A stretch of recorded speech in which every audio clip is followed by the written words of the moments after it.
I have this is a list I can include in the news here. Sure. Okay. I'm top of mind here because I'm about to travel. Yes. 9 travel hacks that will change your life. Change your life. Carry a wad of cash separate to your wallet. Yes. You do this? Mm-hmm. Really? For tipping. Like ones and Ones and fives. Because I don't use cash ever Nobody for does, anything. They also say it's good to, if you get in a situation where someone's trying to mug you, you can have some side cash here. That's all I have. And then they're this more wad of likely to cash. just grab it and go. Yep. Because, yeah, they wouldn't go after your phone or the wallet or the big wad of cash is the apple of their eye. Oh, yeah. Untraceable. They say bring your own sunscreen. Don't say, oh, I'll buy it when I get there. Usually a good idea. Yeah. Don't ask strangers if you can borrow their sunscreen. Well, and it's usually if you're going to a resort and you think, oh, I'll go to the gift shop and buy sunscreen, it's outrageously expensive. Mm-hmm. Brush your teeth as soon as you land. This I don't get. I'm not going to go in the airport bathroom and brush my teeth. What's their reasoning? They say, who needs business class when you can just brush your teeth? It can make a world of difference how you look, feel, and smell at the end of a flight. Oh. Brushing your teeth is the quickest way to feel human again after a long flight. I get it. Have toothpaste and brush ready as soon as you get off the plane. I get it. Okay. Let's see. See tourist attractions on rainy days because they're less likely to be busy. Yeah. Cut your nails before your trip. Yes. Because you don't often think to bring your clippers with you, and you don't want to be stuck in a hotel room desperately wanting to clip, your clip your nails in general. I mean, if you keep, but do it, but before do you a go, little tidying before you go. How often are you clipping your nails? About every other week. Yeah, that. But that's not the point. The point is if you do it, if you make sure you time it so you do it before you leave. Do you know the day that you're going to have to do it? No. Okay. But see, but if you do it before you go, then you don't have to worry about it. Speaking of doing it before you go, always go to the toilet when you have a chance. Yes. Again, this is not trip central. But sometimes you think, well, I don't have to go now. Like you're walking by a bathroom and you go, I'm fine. No, you don't know when the next opportunity will be. Mm-hmm. So that's a preventative pee, I like to call it. You may get in your rental car and then get stuck in traffic. Mm-hmm. And then you're suffering. I think this way outside of trips, I guess is my point. Okay. Everything you're mentioning. And Carrie, this is good advice for your next trip. Okay. Schedule soft days. Soft, yes. Days when you have not planned anything. Again! Don't overschedule your trip activities. Do not. Yeah. Thursday, we have nothing on the schedule. We're just going to unless you're like at a, amusement, like Disney World or some stuff like that. Mm-hmm. But if you're headed to, say, San Diego, be sure to have some empty days. Empty days. I like calling them soft days, though. That sounds nice. Yeah. Soft days. But it's just, again, this is just remember to live your regular life when you're on a trip. Yes. Also, Gina, compression socks on the airplane. Oh, yeah, for sure. Okay. Yeah. Just checking. That's an actual trip-centric tip. So that's the first one? That's the first one. Okay. He's so angry. I know. Weather. I need to calm down a little bit. Yeah, jeez. Gina. Bill. Katie. And Pablo and Hooper. Hooper. And Hooper checking in. Because on this day in 1950, in San Diego, California, Ann Dustin Wilson was born. 75 years old. Yes. 75. Heart. Yes. Barracuda. Yes. You yell barracuda, nobody does anything. You yell shark. People are out of the water. Some people don't understand how scary barracudas really are. Do you know what that song is about? I believe it's a commentary on the record business in some way. Barracuda is a song by Hart. Let's see. The song, Ann Wilson revealed in interviews that the song was about Hart's anger towards Mushroom Records. Yeah, I thought who, as a publicity stunt, released a made-up story of an incestuous affair involving Ann and her sister Nancy. What? I never heard that. The song particularly focuses on Ann's rage toward a male radio promoter who came up to her after a concert and asked how her lover was. She initially thought he was talking about her boyfriend, Sure, band manager Michael Fisher.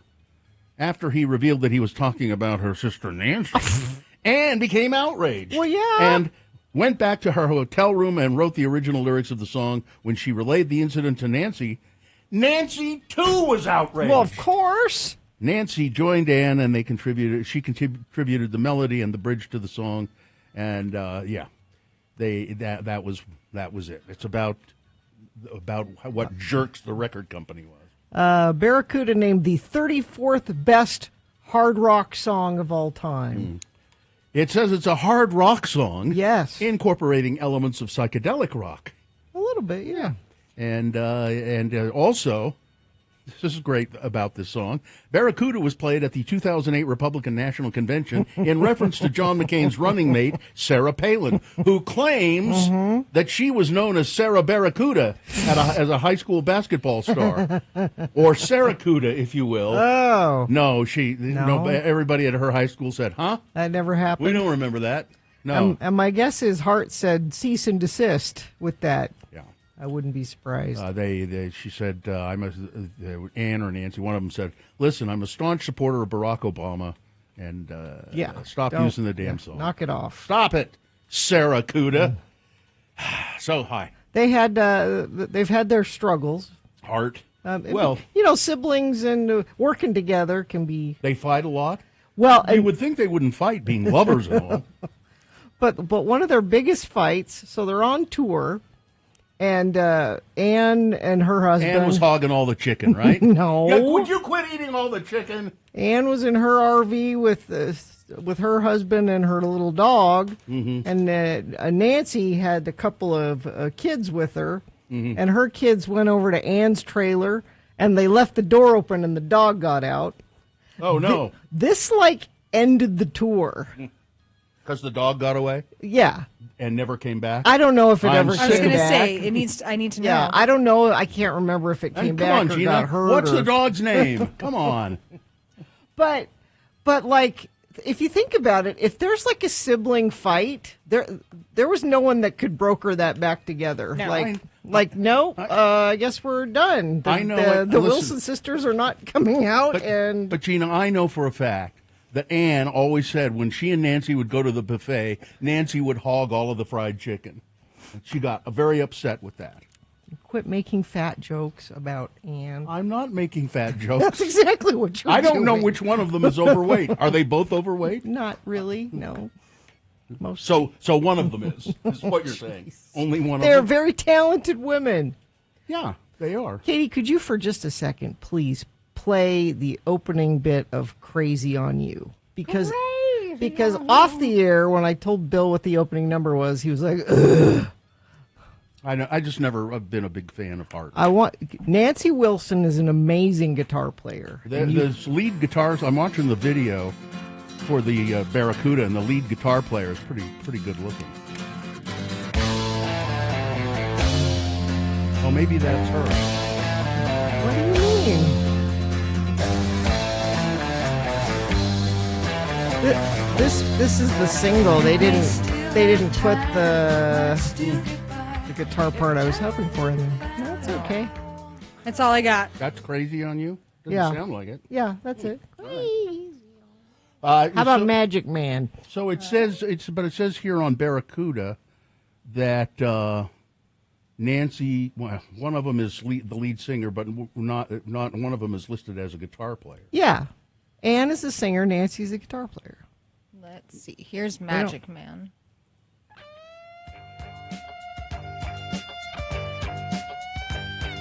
It says Barracuda. Mm-hmm. Ann Wilson, lead vocals. Yeah. Nancy Wilson, guitarist. Acoustic guitar and backing vocals. Roger Fisher, lead guitar. Oh, maybe on that one but typically Nancy's the guitarist for most of the stuff. What's this one? This is Magic Man. Oh, yeah. That's their first hit. And now one of them still goes out and tours, but the other one doesn't, right? No, they were actually both touring. Oh, recently. so they got over the dog? They got over the dog and thing, the buffet? Yeah. Mm-hmm. The buffet. There's no buffet. I swear I heard There's no buffet. that there was a store. Whenever we go to the buffet, there's no buffet. One of them is always hogging the chicken. I swear that. I read that somewhere. Let's see, I'm looking at, there's Magic Man. Yeah. Trying to see who plays guitar on that. Because you swear it's one of them, right? Nancy is, she is the guitarist for the band. Well, not on Barracuda. Who plays the guitar solo on Magic Man? Roger Fisher. Roger Fisher, same guy who played on Barracuda. He plays the guitar solo on Magic Man. Well, guitar solos are that's usually there's more than one guitar in the band. Yeah, she plays like the acoustic guitar in the background. No, well, that's what it says. I think you think more of Gibson Guitars ranked Nancy Wilson as the 8th greatest female guitarist of all time. That's not nothing. No, that's not nothing, but Roger Fisher plays the lead. I can't find it. She was married to Cameron Crowe for a while. Yep. So when he did Almost Famous, the movie and the book and then the movie. Movie about a rock band. Well, they wanted original music for that. Right. And he hired Nancy as a consultant. His wife? No.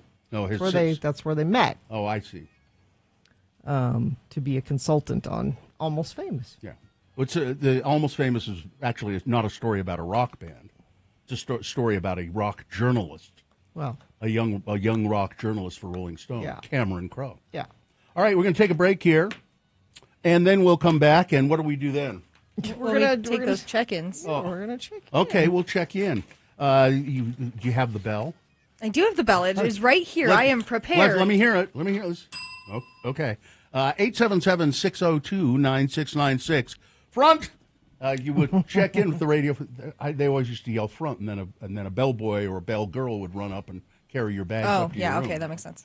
So 877-602-9696. That's the number to call. Check in with the radio from Hell Show, which is us, by the way. Mm-hmm. We like to hear from you in the morning, and so do that. You can also text us if you like. It's 33986. Big O Tires. The team you trust is Big O Tires. It's their Worry Less-a-thon at Big O Tires now through June 22nd. Buy 3 Big O brand tires, get the 4th tire free, and get their Protect Plus tire warranty with the tire purchase. Oh, but if you're going to try and tell me that that's all Big O Tires does What? is tires. No, my friend. They do way more than just sell tires. Big O Tires is your one-stop shop for most of the things you need done for your car. Air conditioning services. They do oil changes, tire rotations, custom wheels and rims and all of that. Batteries for your car. All of that stuff Big O Tires can handle. Now, these are locally owned and operated stores. Get to know the Big O Tire store in your neighborhood because then they get to know your car and it makes things a lot easier. You can go to their website. It's bigotires.com. Make an appointment online if you like. Oh, and if you need financing, they have no credit needed financing as well. bigotires.com. They are the team you trust.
It's 6:20, and it is time to get this over with. All right, let's do that. We will officially begin the program, and then we will go to your check-ins at 877-602-9696. You can also text us if you like, 33986. Do we have a sponsor, Gina? Quench your advertising thirst with customized water bottles from Water Specialties, Inc., like I'm holding in my hand right now at x96.com/live. See this Radio from Hell water? Your company, your event logo could be put on a delicious bottle of purified or natural spring water, the perfect way to advertise your business or event. Get a quote by emailing Megan at waterspecialties.net. The moon is, 42.1% of full. The moon is in the third quarter. It will set today at 2:39 p.m., today being Thursday. It's the 19th day of June in the year of our Lord Jesus Christ, 2025. It is Juneteenth.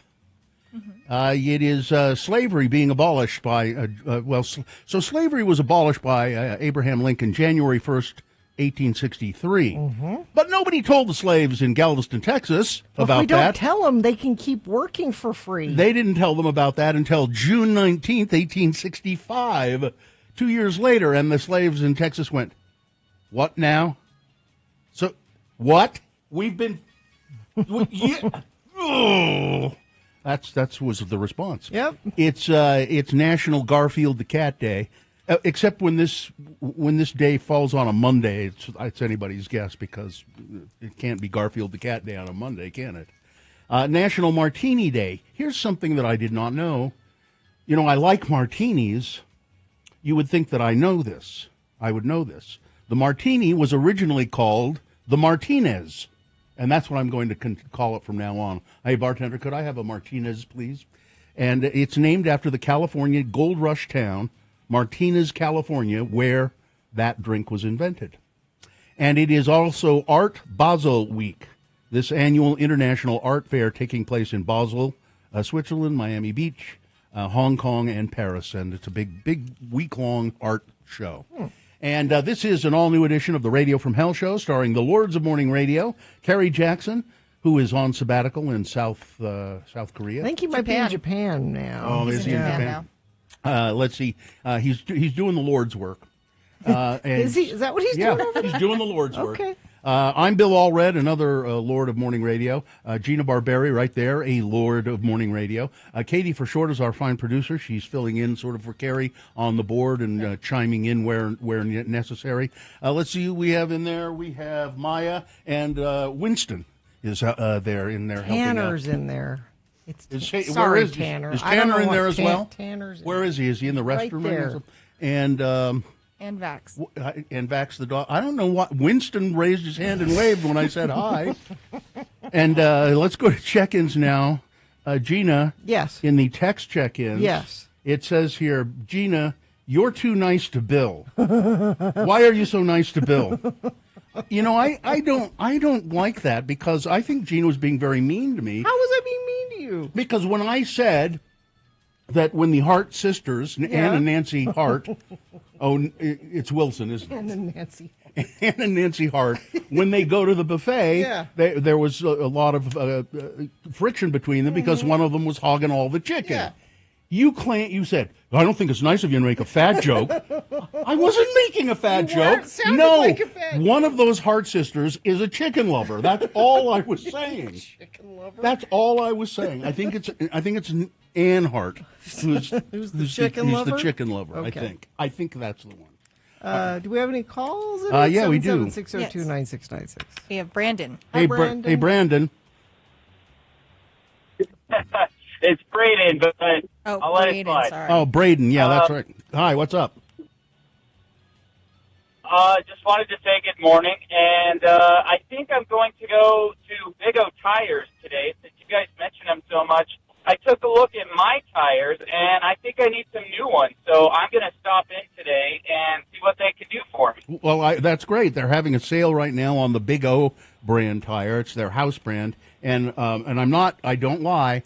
I have those on both of my cars. I'm pretty sure I have it on my car too. Big O brand tires. Yeah. I like them a lot. Yeah. So do that. Well, I am going to, and thanks to you guys. I hope you all have a great day, and Katie, you're doing a fine job. Thank you, sir. All right, now just make sure when you go to Big O Tires that they get it correct. You're not Brandon, you're Braden. Make sure. Yeah, make sure they don't screw that up. Okay. That's right. All right, see you later. Thank you. Thanks, guys. 877-602-9696. That's the number to call. Check in with the Radio from Hell. Can I read you something that really made me mad today? Sure. And somebody should find this person and slap them, or at the very least fire them. It's Fox 13 on their website, a headline in the news. Mm-hmm. Can fun and guns mix in Utah? No. Can fun and guns mix in Utah events following deadly shootings? Yeah. Can fun and guns mix in Utah? That's a tone-deaf headline. Yeah, no, they can't. You shouldn't have written that. You should be fired. Katie in San Pete County, Barracuda's my favorite song to play on Guitar Hero. That's what Winston and I were talking about in the producer's booth. Who? You said Winston. Tanner. Who? Tanner, I'm trying, honey. I don't know why this is so hard. Tree of Maine, thank you for letting me listen. Sketchy Blake of Ogden, I'm installing new hardwood floors in my home office today. Trucker Landon, I'll do your message when we have traffic coming up in a minute. Thank you for that, Infinity member. Let's go to line one. Jason is there. Hello, Jason, hi. Hey, good morning. How are you guys? Very well, thanks. Where are you calling from? I'm calling from lovely Saratoga Springs. You okay? What you got going on today? Well, I wanted to back Gina up on the whole heart thing. Mm-hmm. She's an excellent guitarist, and I know she wasn't lead on a lot of the songs, but she played backup, and she was killing it. She was great. She's a very good backup guitar player. I'm mad we didn't have that opening bit from "Crazy on You" in the system. It was the it's only really one cool. too. Yeah. Yeah, but it's that Fisher guy who played it. No, it's That's what not. it says. No, it's not. How do you know? They need the rhythm guitarist. They need the rhythm guitarist too, and she killed it. Yeah, she's good. Nancy is good playing the rhythm guitar, but Roger Fisher, lead guitar. Nancy plays the. Oh, never mind. All right, if you say so. Thanks, Jason. You, Gina. You got it. Her fingers are too greasy from eating all the chicken. Oh, my God. Thanks for calling, Jason. Mike in Nashville checking in from Charleston. Today is Family Beach Day. I'm hoping we avoid sunburns. Mixer driver Shane checking in from Canaraville. Ella the Nanny checking in. Happy Thursday, my lords. Great Morning Music School. I've often mistaken Heart for Stevie Nicks and Fleetwood Mac. Does anyone else think they have a similar? No, not at all. Scott checking in from San Pete, headed to Utah County for work. You can find Ron the Carpenter in the frozen food section. Oh, good.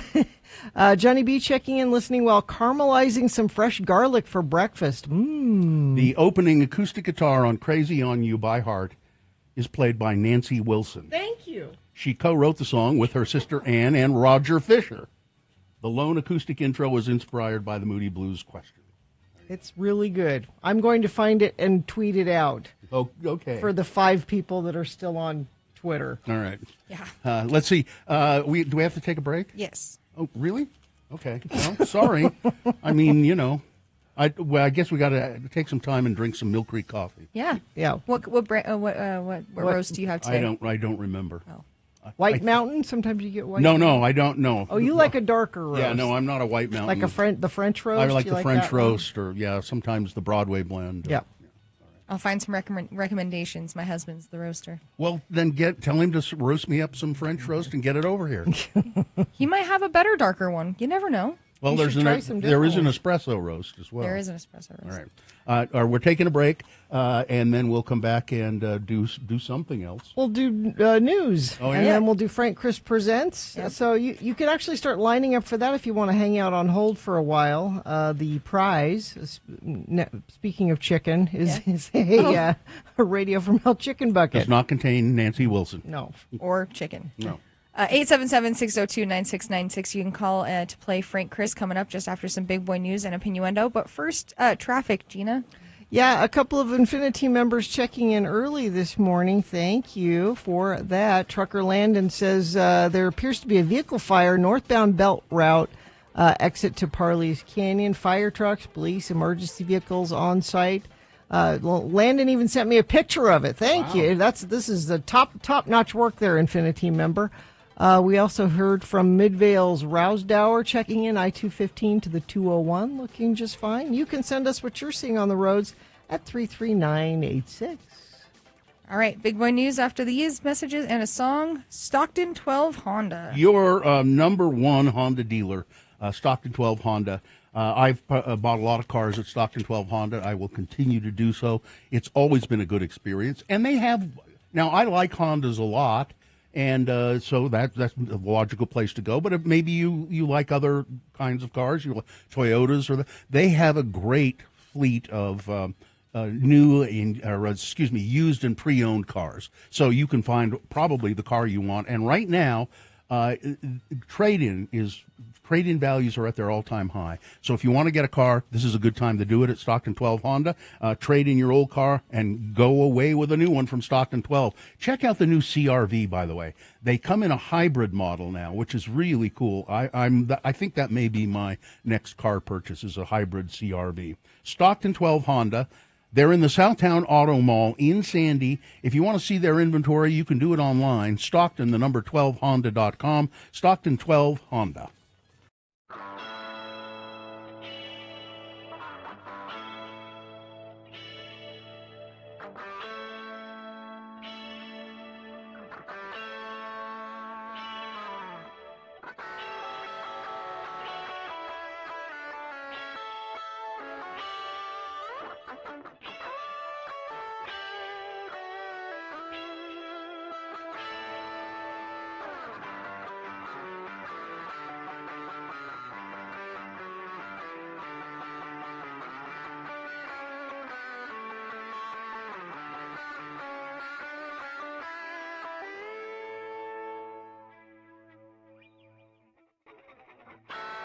Well, I guess I've looked and I don't see anybody on the line. He has not. He won't be able to call today.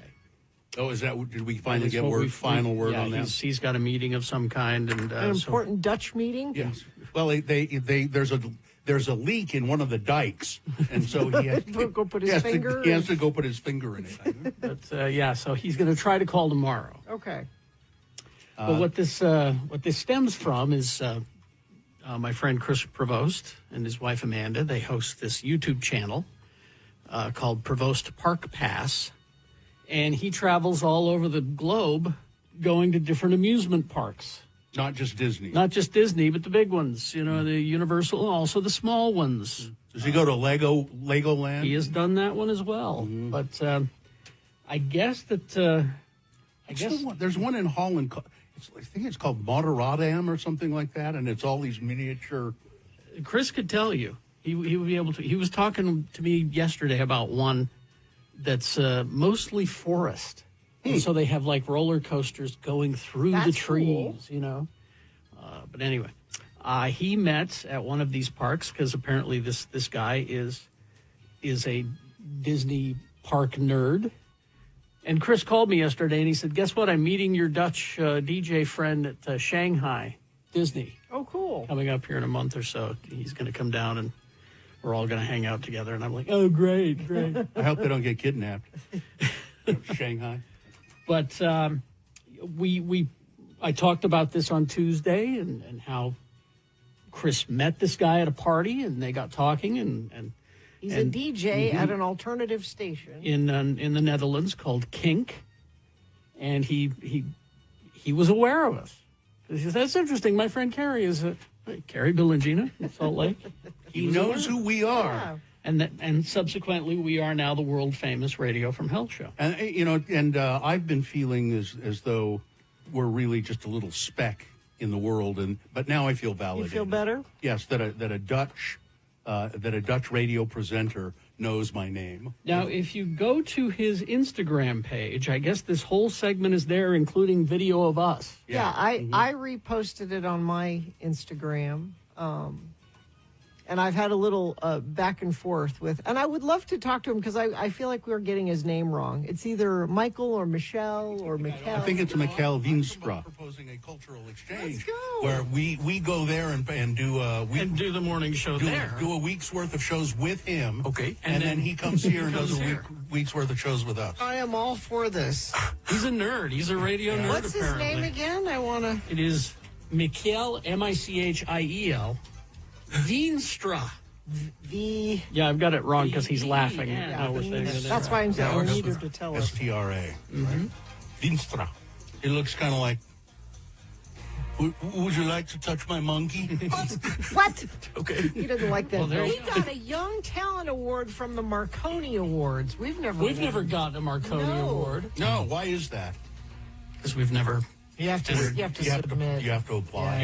And pay an entry fee. Nee, je moet gewoon heel goed zijn. All of those awards. So this is him listening to us. Yeah, he's disputing this. Oh, we need to talk to him for radio. Ja, dat is misschien wel waar. Nou, maar dit dus. X96 in Utah is op de hoogte nu van Kink, K-I-N-K. En wil graag een cultural exchange doen. Dus dat zij een week lang hier komen. En ik een week lang daar naartoe ga. Ik duik heel eventjes in... Wacht, ik kan me ook eventjes rechtstreeks tot hen richten natuurlijk. Oké. Carrie, Bill, Gina, thanks for the plug on your radio station. I might be interested in visiting Salt Lake City in Utah and visiting your radio station. The only question I have, how far is the nearest Disney park? That's actually all. So that's his little. He has his own theme song. English. But we might get some sun. Some clouds as well, and there might be a bit of snow on the Wadden Islands. And a bit of rain at the end of the afternoon in the southernmost point of the Netherlands.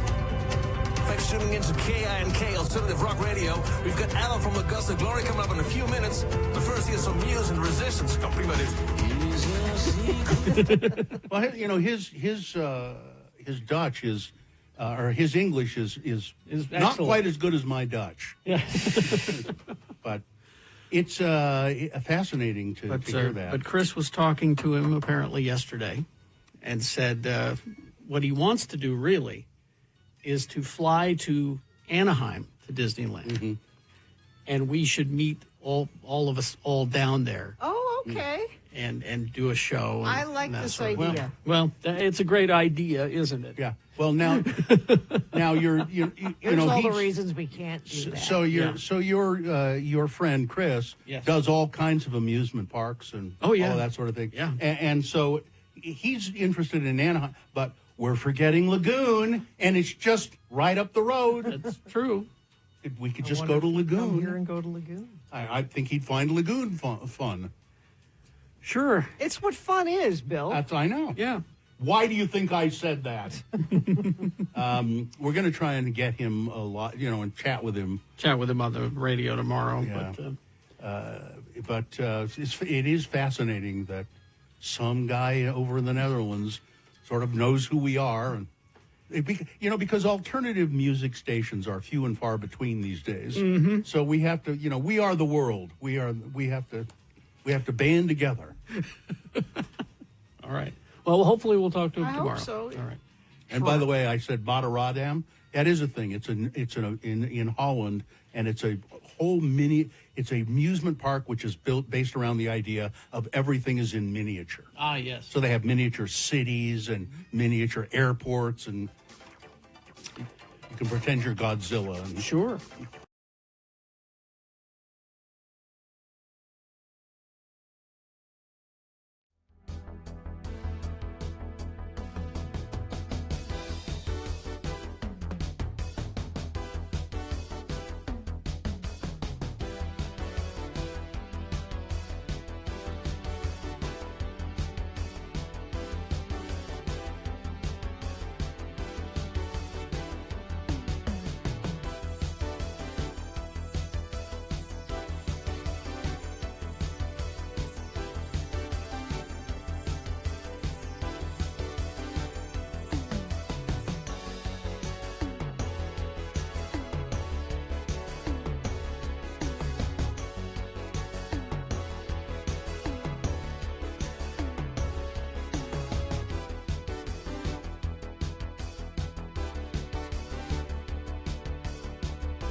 6:40. Some Billy Idol.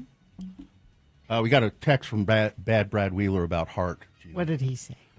She says she's the rhythm guitarist. Gene apparently doesn't understand she's not the lead guitarist. She's the rhythm guitarist. She is a good guitarist, is what I was saying. She's a good rhythm guitarist. So. All right. It is time for some big boy news and innuendo. Thanks for taking charge there, Katie. You're welcome. And then just after that, it is Frank Chris, They're Fine Just Fine, where we have 4 celebrities, 3 are fine, 1 is dead, and you'll have to guess which one is dead. And you could win... You could win a Radio from Hell chicken bucket. Does not contain chicken. No. Does contain a Radio from Hell diner-style mug, a T-shirt, and other things. You know, I'm going to throw into the chicken bucket. I have several of these red Pilot ballpoint pens. I'm going to throw in a red pen. Okay. A red pen. A red pen. You can use it for corrections if you need. So call 877-602-9696. That will put you in touch with us, and you can play Frank Chris Presents They're Fine. They're Just Fine. Frank himself will not be here today. He was called to the head office. Is he in trouble? I think there's some disciplinary action, and it has something to do with him not going to see Jimmy Swaggart earlier. So I don't know. Poked him a little too hard, did he? We'll find out about that coming up. So, but call if you want to win that chicken bucket full of prizes. Yep. 877-602-9696. News sponsored. Experience the Utah Arts Festival June 19th through the 22nd. Oh, yeah, it starts today. That's right. Featuring legendary performers including Leftover Salmon, Robert Randolph, Souls of Mischief, Grammy nominee MV Caldera. Get tickets at uaf.org. I meant to mention this yesterday, and I just slipped through the cracks. Anne Burrell, a chef and television personality, known for her big swoop of blonde hair and a lot of energy. She died on Tuesday in Brooklyn. She was only 55 years old. Her family announced her death in a statement which did not cite a cause. A New York Police Department spokesman said that emergency medical workers were responding to a 911 call at her address. They found her unresponsive and pronounced dead at the scene. Burrell spent years working in Italian restaurants in Manhattan, including Savoy Restaurant and Felidia Ristorante. She was a sous chef to Mario Batali on the show Iron Chef America, but her swagger made her stand apart from him, prompting the network to offer her a show of her own. The show Secrets of a Restaurant Chef premiered in 2008. It ran for 9 seasons, and she was all over the Food Network all the time. The Food Network said Anne was a remarkable person and a culinary talent, teaching, competing, and always sharing the importance of food in her life and the joy that a delicious meal can bring. I always thought of her look as being kind of like a female, what's his name, Guy Fieri. Because of her hair? Yeah, kind of. I always thought, that's his sister. That must be his sister. Sister Anne Burrell. Fieri? Yeah, she was only 55. Well, the Deseret News had some pretty pointed things to say to Mike Lee, our senator. Good. This is the Deseret News editorial page.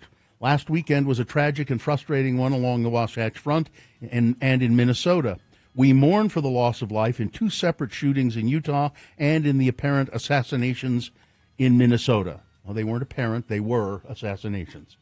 We also urge everyone to resolve that the awful crimes perpetrated against innocent people in public places must not become commonplace along the Wasatch Front. Unfortunately, Utah Senator Mike Lee chose to respond to the shootings of 2 Minnesota lawmakers by posting tweets that seemed to blame the Democratic Party and ultra-left ideologues for the tragedies. Along with a photo of the alleged shooter, Vance Luther Bolter, who reportedly had a list of 70 or so potential targets, including more Democrats, Lee posted, "This is what happens when Marxists don't get their way." He also posted 2 photos of Bolter with the caption, "Nightmare on Walls Street," misspelling the name of Minnesota Governor Tim Walz. Lee has since removed these posts after talking to Minnesota Senator Amy Klobuchar. He hasn't apologized, and he hasn't corrected the misinformation either. The tweets were unacceptable for anyone, let alone from a member of the Senate. It revealed a lack of compassion for both victims and their loved ones, and it cast a poor light on Utah, the state that Senator Lee says he represents. Removing the tweets was a start. An apology and recognition of the mistake should follow. Utah's horrible weekend began with peaceful protest in downtown Salt Lake on Saturday, which was similar to many other protests in cities nationwide.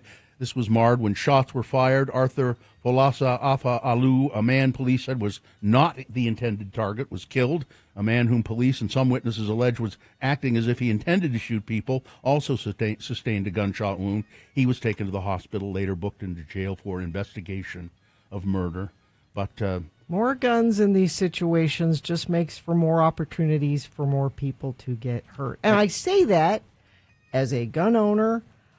Carrie and I have talked multiple times about how we took a concealed carry permit class together. And again, I'll point out the headline, one of the headline stories on Fox's news site today, website today. Can fun and guns mix at Utah events following deadly shootings? No. The concealed carry class that Carrie and I took, we did not handle a live real gun at all during the class. That is not part of the class. And when we got to the end of it and they said, okay, you can have your concealed carry permit, and I was horrified that, really, you think I'm qualified to walk out of here and put a gun in my purse? I did not sign the paper because I said, I've never even fired a weapon, and you think that I am qualified to walk around town with a gun in my purse. That should be part of it. I can't get a driver's license without doing your testing. Getting in with a instructor and showing them I know how to do it.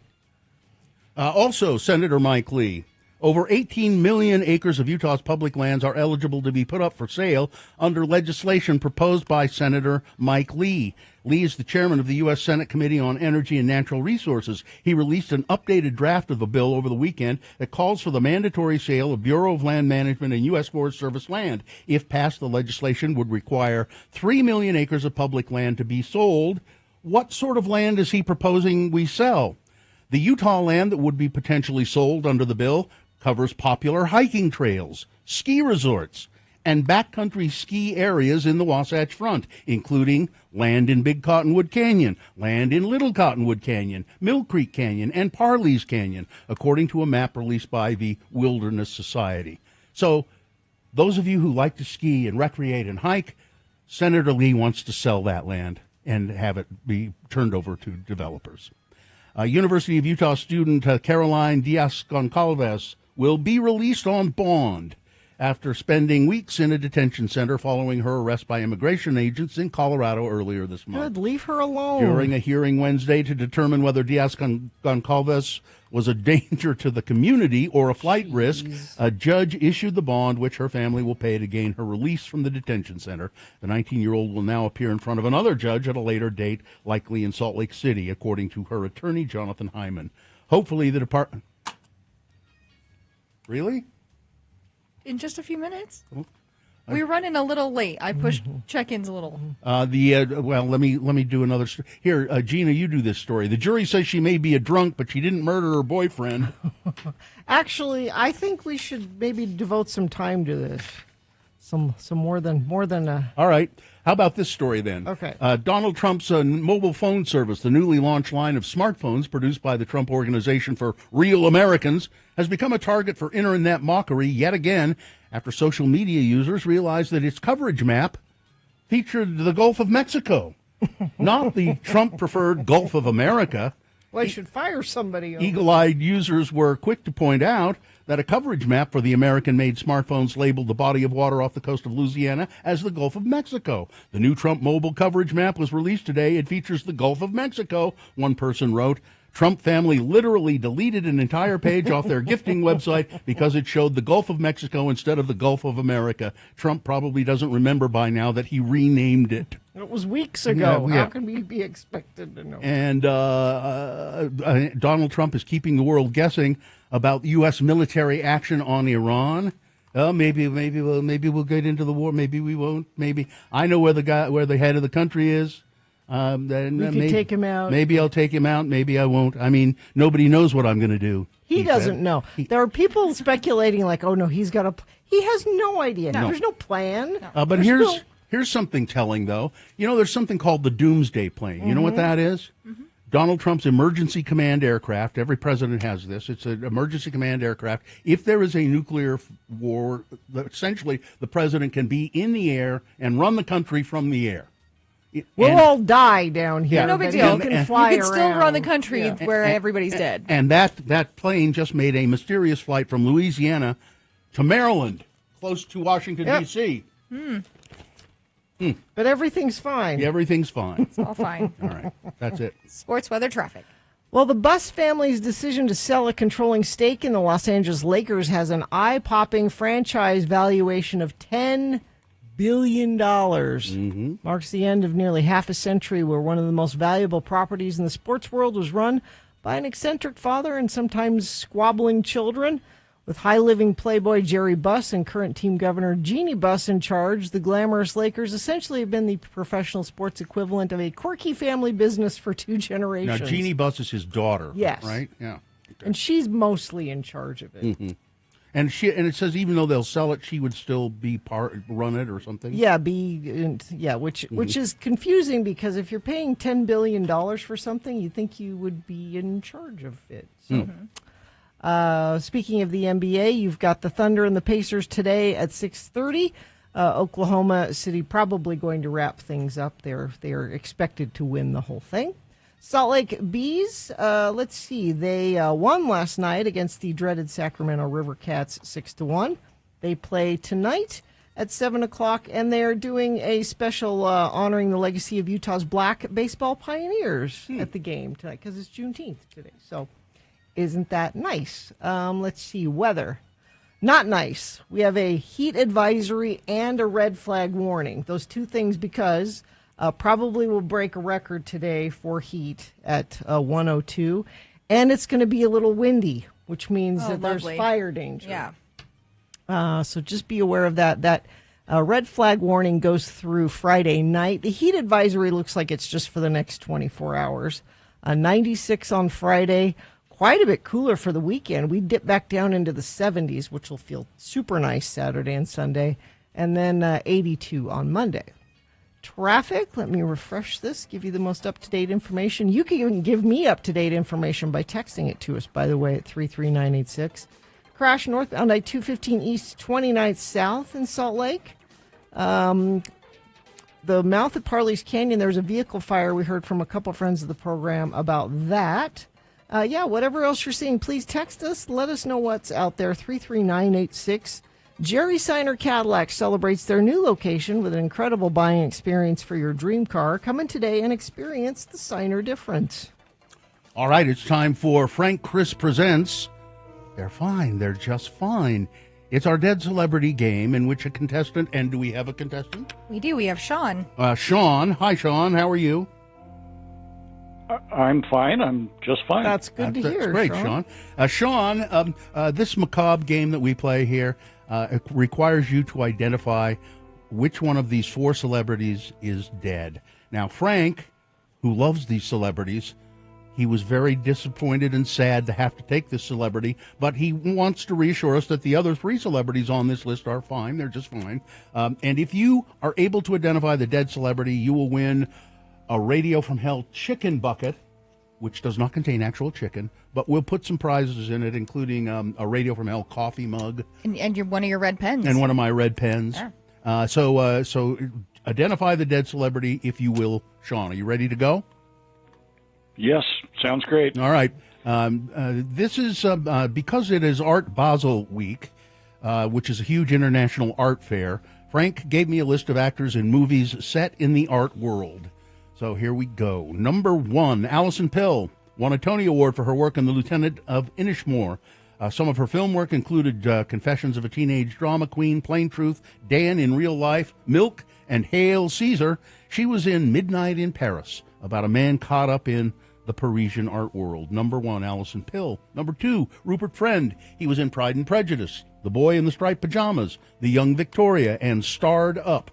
He also appeared in The French Dispatch, Asteroid City, and The Swan and the Rat Catcher. He played Vincent van Gogh's brother Theo in At Eternity's Gate. Number 2 is Rupert Friend. Number 3 on this list of celebrities, Jim Sturgis. His first break was in Across the Universe. Other credits include Crossing Over, The Way Back, Cloud Atlas, London Fields, Close to the Enemy, and Feed the Beast. He was in a movie called The Best Offer, which was set in an art auction house. Number 3, Jim Sturgis. And finally, John Polito. His TV work included 2 classic TV shows, Homicide, Life on the Streets, and Crime Story. He was also in several films, including The Rocketeer, The Crow, Gangster Squad, Miller's Crossing, Barton Fink, and The Big Lebowski. He was in Big Eyes about Margaret and Walter Keane, and Margaret's hugely popular paintings of people with big eyes, paintings that her husband Walter took all the credit for. Celebrity. That is a boner candidate. Well, it is a boner candidate. Walter was a boner for doing that. Number 4 is John Polito. All right, which one of those celebrities is dead, Sean? I think I'm going to go with number 2. Rupert Friend? No. He's the youngest probably in that list. He's pretty young. It's not quite as young as... Well, you know what? I'm going to give you just one more chance. Listen carefully, Sean. Is it Alison Pill? Is it Jim Sturgis? Or is it John Polito? Sounds like it must be John Polito. It was John Polito, an actor who was in hundreds of movies. If you saw him, you'd go, oh, that guy. He died in 2016 at the age of 65. Congratulations. You are the winner of a Radio from Hell chicken bucket, which does not contain actual chicken. Say thank you. Awesome. Thank you. You're welcome. Hang on the line. We'll tell you how to get it. Other people Frank might be visiting if he's not in trouble still today. Salman Rushdie's 78. Oh, man, what a rough time he's had. Yeah, I think Frank has... Jeez. I think they're good friends. I think Frank stops by. You okay, Salman? He loves Salman Rushdie. Felicia Rashad, 77. Kathleen Turner, 69. So he has a couple people to take a peek at today. I know he was called into the head office for some disciplinary reason, Frank was. So he's getting written up, you think? He might be.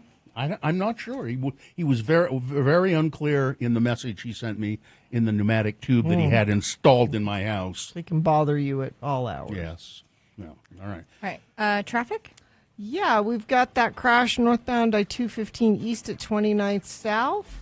And we had that earlier accident at the mouth of Parley's. Looks like that's still blocking several lanes of traffic there. If you're in the area and it's affecting you, you can text us and let us know, 33986. The Summer Showdown continues this weekend with The Favorite, starring Olivia Colman and the Grand Budapest Hotel by Wes Anderson. Get your tickets at slfstix.org. All right, coming up after this is something. Yes, we guarantee I'll talk. We'll do Morsel Murder. Yes. Okay. Perfect. Well, I'll have that ready. Yeah. Coming up after this, Morsel of Murder. So stick around for that. And Retire with Jim. Look, if you you spend your life working and then you want to retire, but you need some sort of security, and it's hard to figure out how to get that yourself. That's why our friend Jim can help you. Right now, Jim is offering a retirement review consultation. Normally that costs $250, but it's free for Radio from Hell listeners right now. So just go to retirewithjim.com/X96. Consult with a guy like Jim. He's a professional financial planner, and he knows how to get things in order so that you can retire in comfort. So it's retirewithjim.com/X96. His time fills up quickly, so don't waste your time. Do it now. retirewithjim.com/X96. There's a lot of uncertainty in the financial future right now, but Jim can make sense of it all for you and help you feel more secure and calm and collected. Visit retirewithjim.com/X96. That's retirewithjim.com/X96.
Morsel of Murder with Gina Barberi. Radio from Hell on X96. Before you get to the main morsel of murder, okay, answer me this murder question. That guy who they were looking for, who apparently killed his 3 daughters. Still haven't found him. Still on the lam. No. Still on the run. Okay. Still haven't found him. And my guess is he's dead. Quite possibly. The murder desk will follow that for you. All right. I'll let you know if we learn anything about that. But the most recent trial of the century has been the Karen Reed murder trial in Massachusetts. Jury in Massachusetts acquitted Karen Reed of murder and manslaughter charges on Wednesday, ending a legal saga that's gripped the Boston area since the death of Miss Reed's boyfriend, John O'Keefe, a Boston police officer, in January 2022. It's been going on for a while. Prosecutors had accused Miss Reed, 45, of intentionally hitting Officer O'Keefe with her SUV after an argument and then leaving him to die in a blizzard. Miss Reed tearfully embraced her attorneys after the verdict was read in the courtroom, and cheers of hundreds of her supporters erupted outside the courthouse. A jury of 7 women and 5 men began deliberating last Friday, sent several messages to the judge, like, because she had a hung jury last time. This is the second time they've tried her for this. They had lots of questions. They ended up only coming back to drunk driving. They convicted her of drunk driving. They said that there was not enough evidence to indicate that she'd intentionally run over her boyfriend. So now, how did the story go? He went in. There was something about he went into a house. Well, so they were out drinking at a bar with a bunch of friends. Right.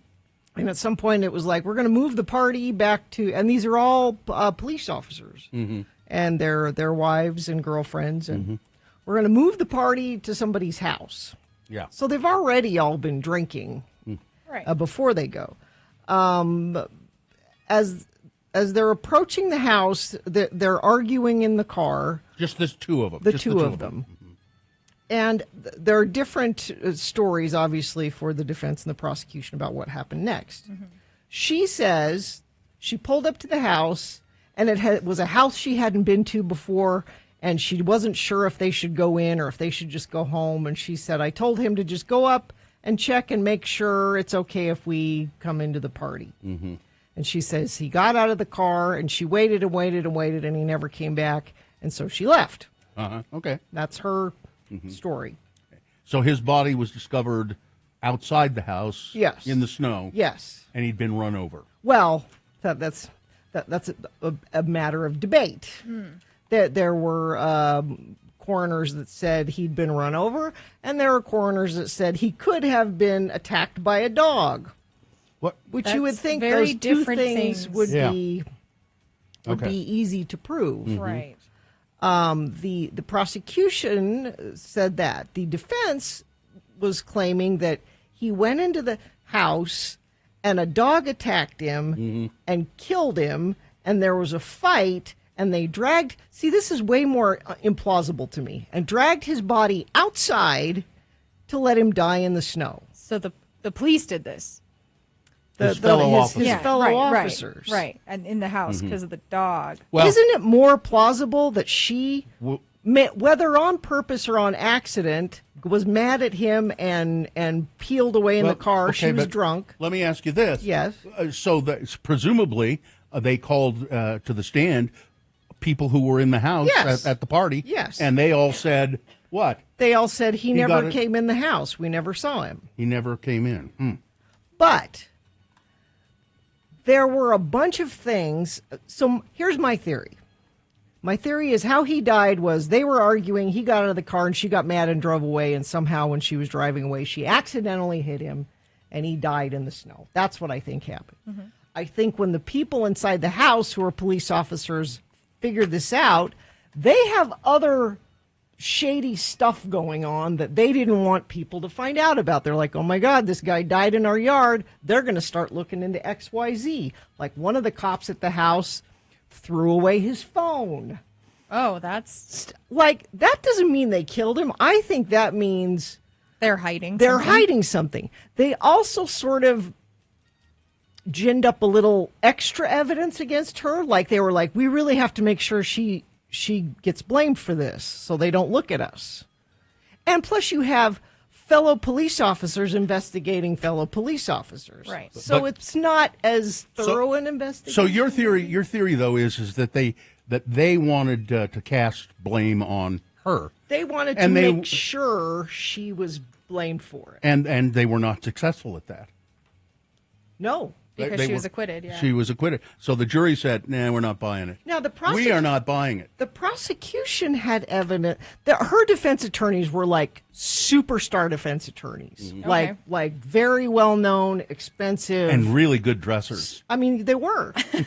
They were slick. They were. Yeah. Now, the prosecution had, and I thought this was really good evidence, they had evidence from his phone that could tell the temperature of where the phone was, could tell at what time it was inside the car where it was warm, because there was a blizzard going on, and then outside in the cold. And then that it didn't move. There was a 2-minute time frame between the time he got out of the car and then the phone didn't move. That tells me he got out of the car. She put the car in reverse and hit him, whether on purpose or accident. I'm willing to give her that it was an accident. And maybe she didn't even know she Yeah. She was drunk. And he fell down and hit his head there. I thought that phone... So here's what it says. You know what the problem with that was, though? It wasn't one of those Trump mobile phones. Here's the official word. Prosecution experts testified that Officer O'Keefe's phone did not record any movement after 12:32 a.m. that night, and the phone's temperature steadily dropped over the next several hours. Prosecutors used that evidence to rebut the defense's claims that he was attacked by people at the party. He was not at the party. He would have had his phone with him inside the house, and it would have been moving around. I thought that was a great piece of evidence. Yeah. But somehow she got, the only thing they could prove was that she was drunk driving. Now, I don't think she purposely did it. I don't think she purposely. I don't. You don't think she's going to go around murdering people with her car? No, I don't. And everyone involved in this is a horrible person. She's a horrible person. All of the people at the house are horrible people. There's a whole documentary about this on Netflix. Why does she have so many supporters outside the courthouse? I think they're people that don't like the police department in Boston, and there's a lot of shady stuff with that. One of the investigating officers was writing horrible stuff about her in text messages, calling her the C word and you know. Yeah. Well, but I don't think that means that she didn't accidentally run him over. Yeah. So what's next for Karen Reed?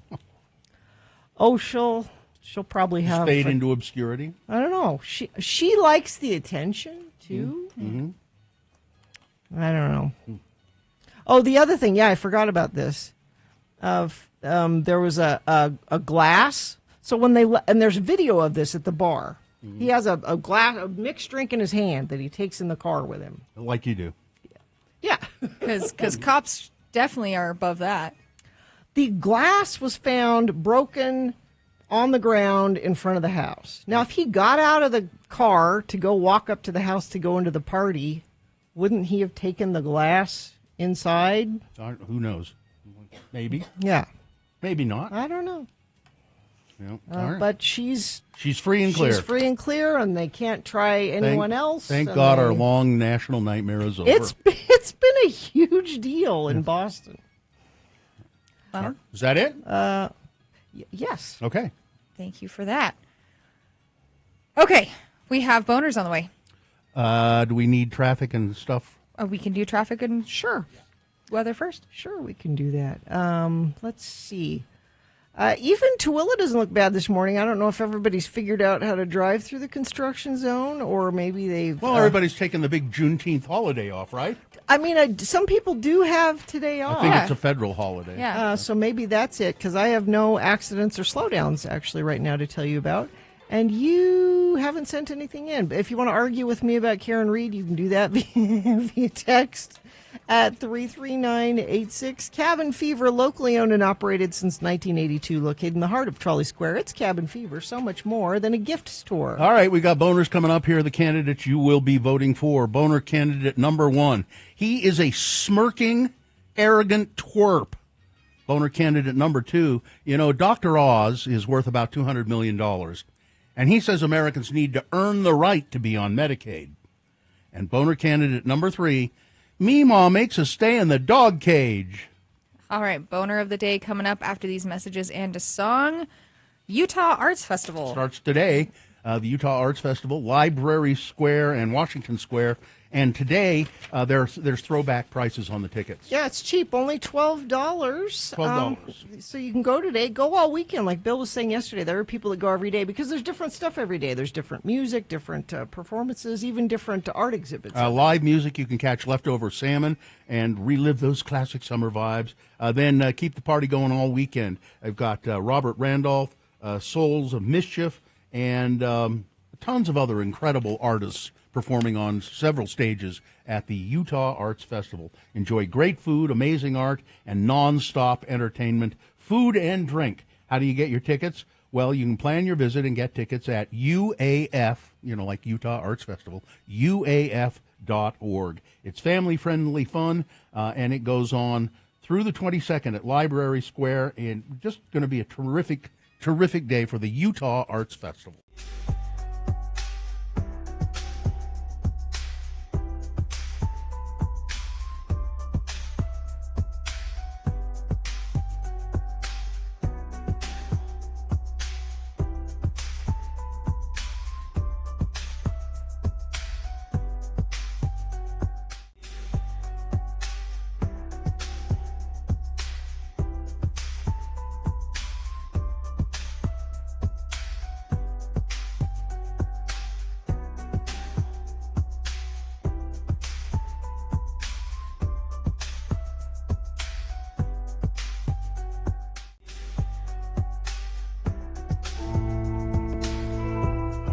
Frank Christ is there. Hello, everyone. Hi, Frank. You didn't have any trouble with the road construction, all I that? never have trouble with no traffic or road construction. Your electric scooter, does it fly or does it just? What does it do? It's being a magical being. Anything that I touch automatically also becomes magical. So if I chose to, I could drive through the traffic. Does it become like a hovercraft at some point? You can just fold up the wheels? Or I could flow. I could, however I feel like doing. Or you can just beam from point to point. I could. Yeah. Do you say beam me up, Scotty? No, I say Banff. Oh, that too.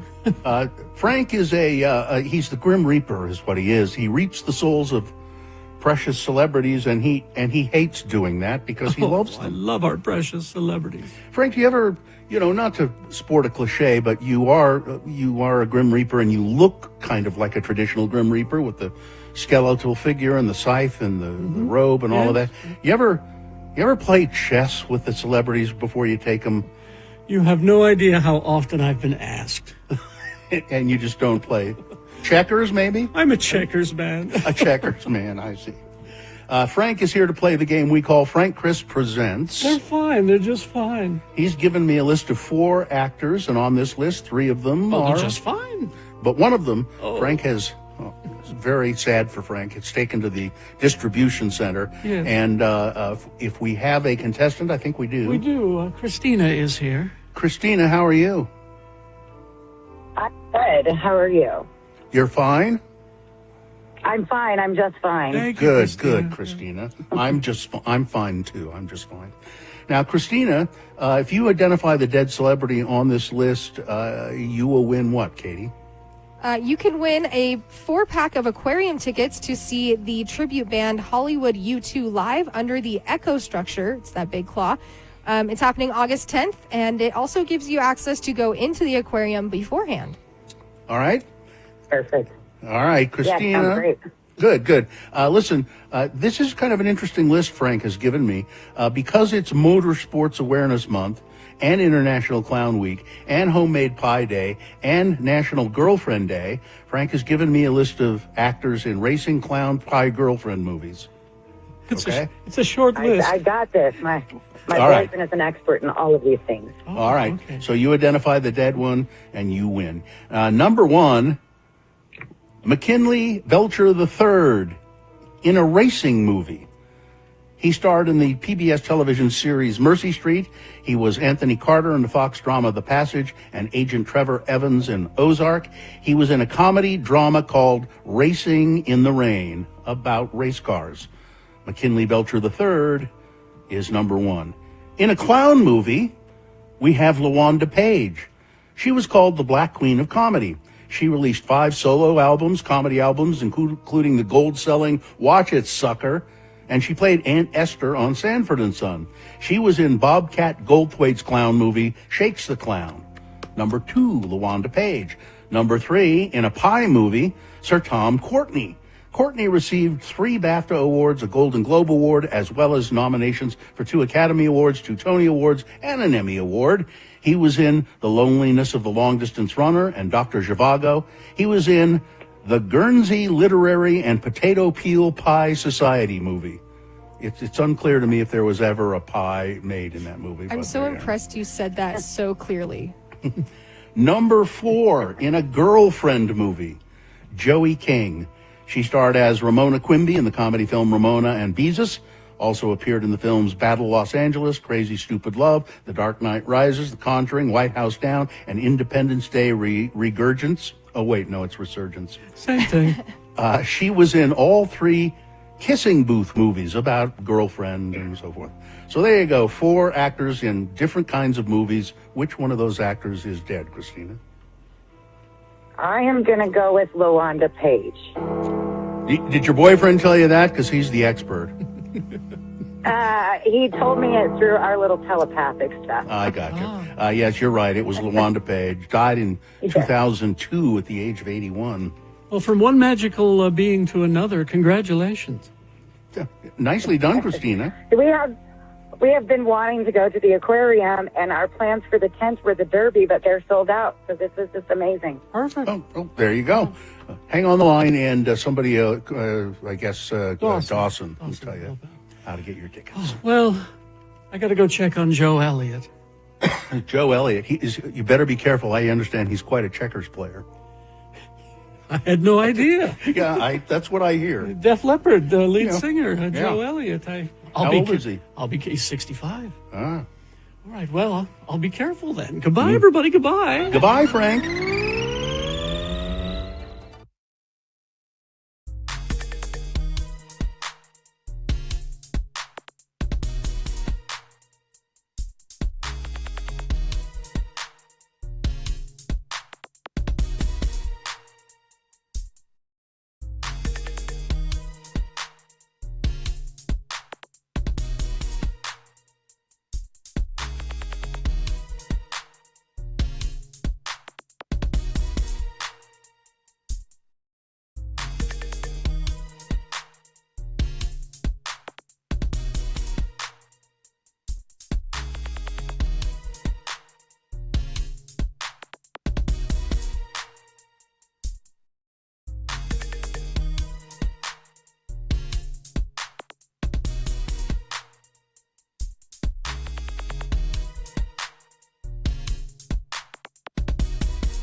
Blink 182, I miss you.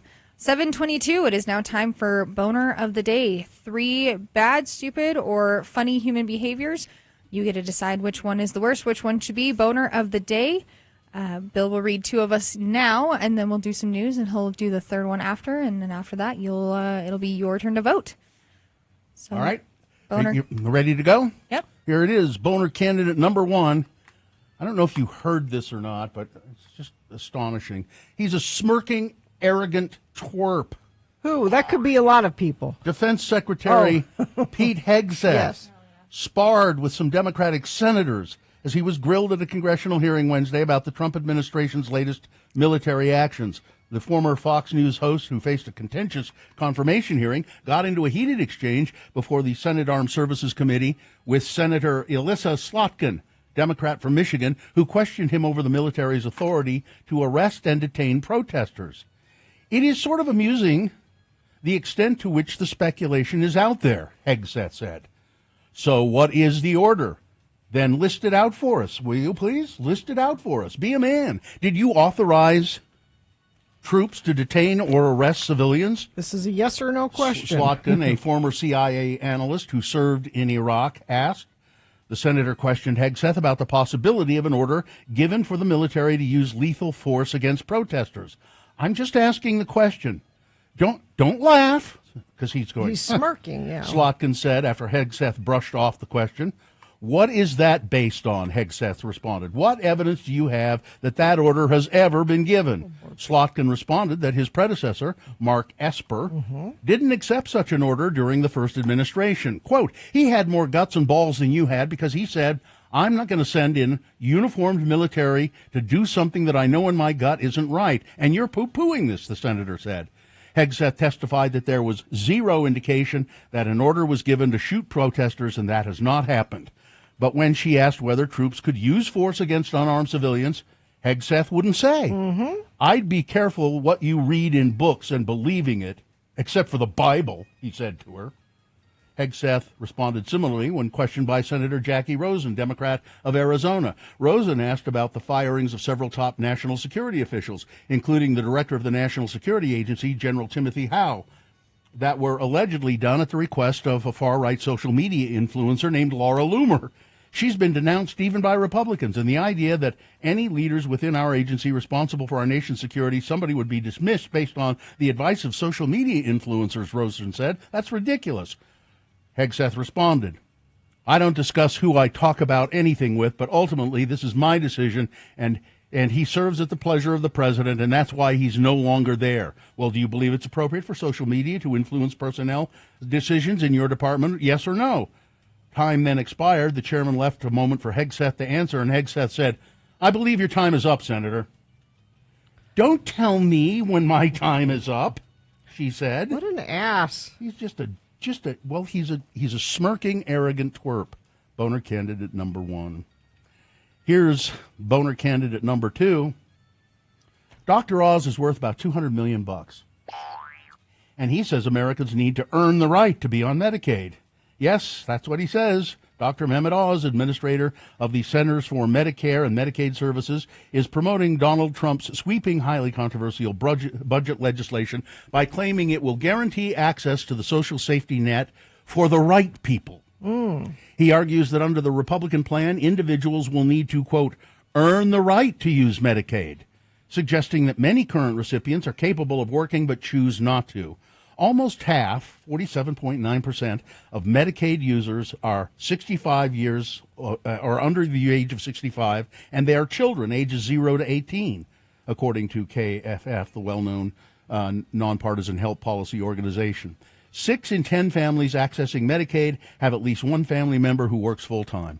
In a nationalistic plea, Dr. Oz, standing with Senate Republicans, told people using Medicaid, demonstrate that you're trying your hardest to keep this country be greater by at least trying to fill some of the jobs that we have open. By doing that, you can earn the right to be on Medicaid, Dr. Oz said.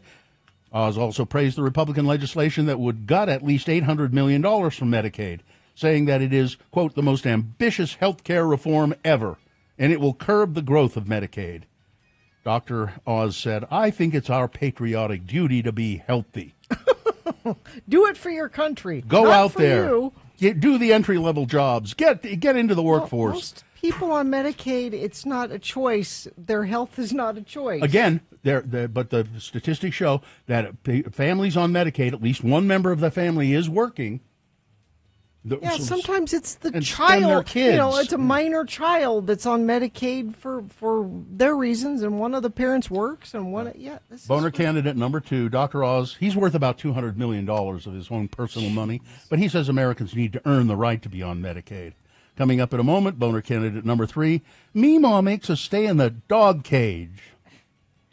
All right. Boner candidate number 3 coming up after this big boy news and Opinioendo, brought to you by... Waterproof your home with Baseco, because water can make its way through your foundation in many different ways. Baseco specializes in a variety of permanent foundation waterproofing solutions tailored to your unique issue, from sump pumps all the way to major repairs, crack settling foundations, each solution backed by a guarantee. Schedule a free assessment today at baseco.net. Well, I won't say tragedy, but I will say he was one of a kind. He was an original, and maybe he'll be missed by his son. Televangelist Jimmy Swaggart is in critical condition. He went into cardiac arrest over the weekend. Swaggart, who is 90, said that they said he was at his home in Baton Rouge, Louisiana. His son, Donnie Swaggart, said, "Without a miracle, his time will be short." Without a miracle. Donnie, well, it's, yeah. God can do that if you pray hard enough. It's not going to happen. Donnie Swaggart said that before EMTs arrived, he and his brother took turns giving their father chest compressions, but he never regained consciousness. Swaggart is one of the nation's best-known televangelists. The founder of his ministry, he began preaching on the radio in the early 60s. He's the founder of the Family Worship Center in Baton Rouge, where his family continues to preach, and his ministry also runs the Sun Life Broadcasting Network, which broadcasts the Family Worship Center services. He's also cousin to rock and roll legend Jerry Lee Lewis. Mm-hmm. Jimmy Swaggart. He's in the movie, The Great Balls of Fire.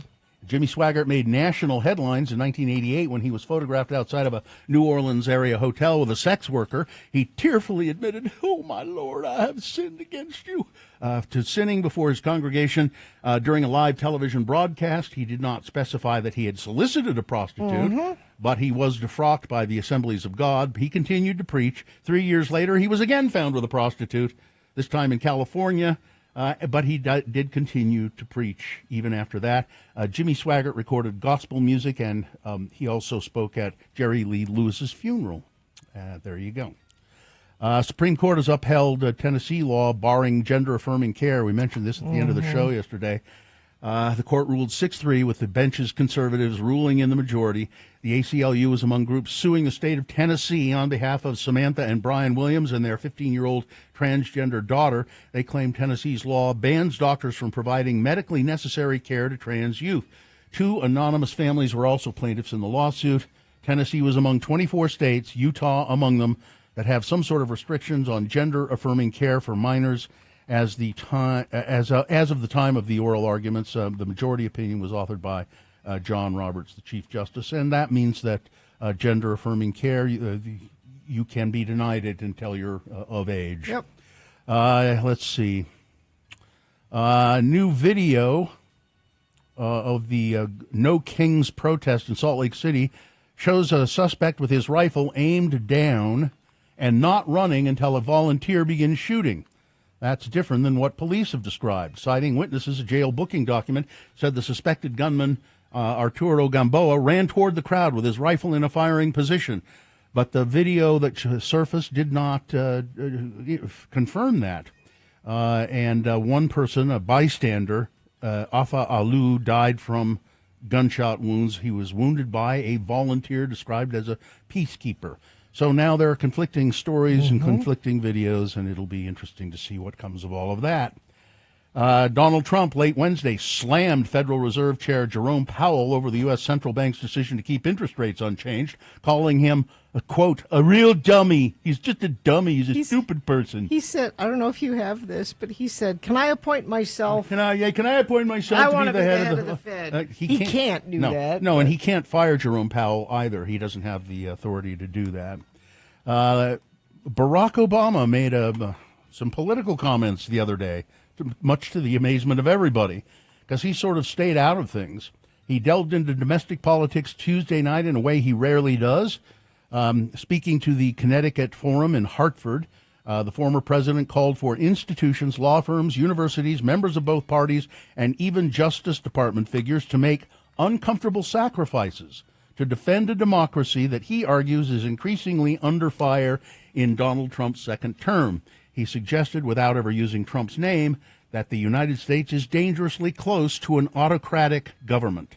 What's happening is that we now have a situation in which all of us are going to be tested in some way, and we are going to have to then decide what our commitments are to democracy, Obama said. It's sort of tradition for former presidents to not comment and criticize specifically the new administration.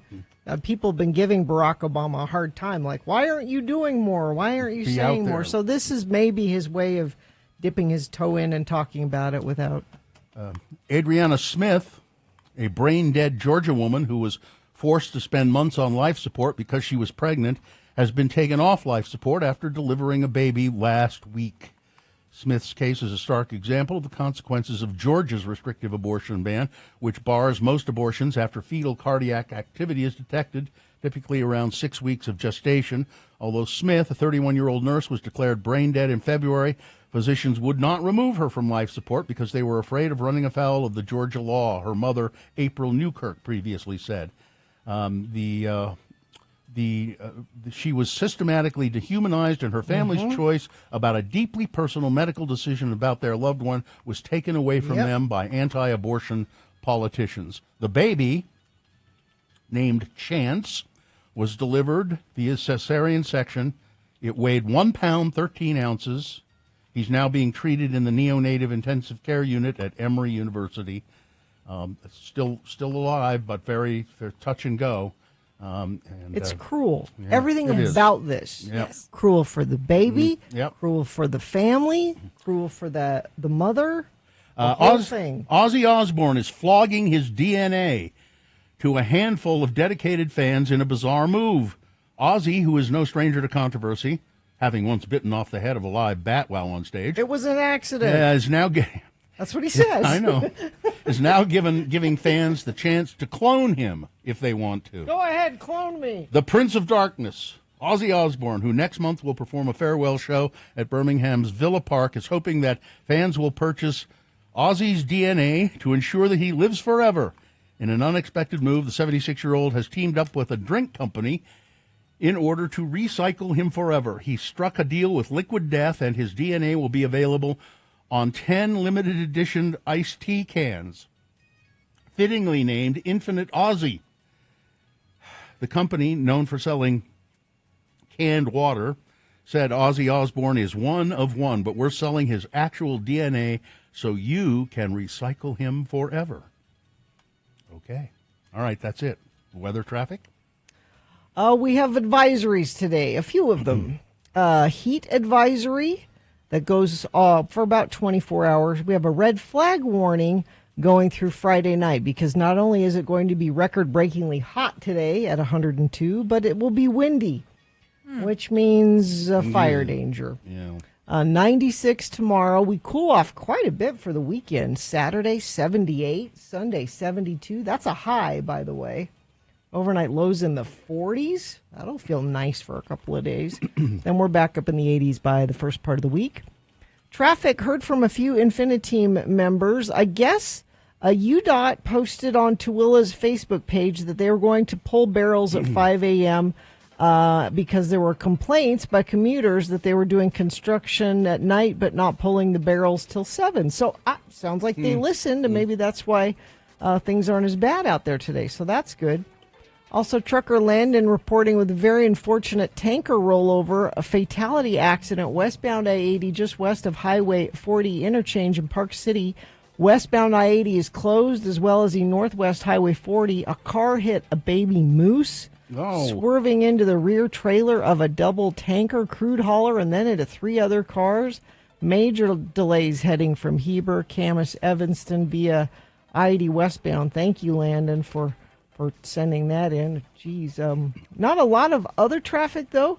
I'm wondering with the Juneteenth if there's some people that have the day off, so we're not commuting like we normally do. If you see something, say something, text it to us, 33986. Don't pay for tires and oil changes ever again. Get tires and oil changes for life with every new and used Mazda purchase from Bountiful Mazda. See Bountiful Mazda today for details. Here's boner candidate number 3. Meemaw makes us stay in a dog cage. An Oklahoma grandmother has allegedly drugged her grandchildren and locked them in a dog cage for hours when she wanted to go out alone, according to a year-long investigation of abuse accusations. Davina Marks, accused of feeding the 2 children whom she had full custody of antipsychotic drugs, whipping them with a belt, grinding her heels into their feet, and forcing them to exercise until they collapsed.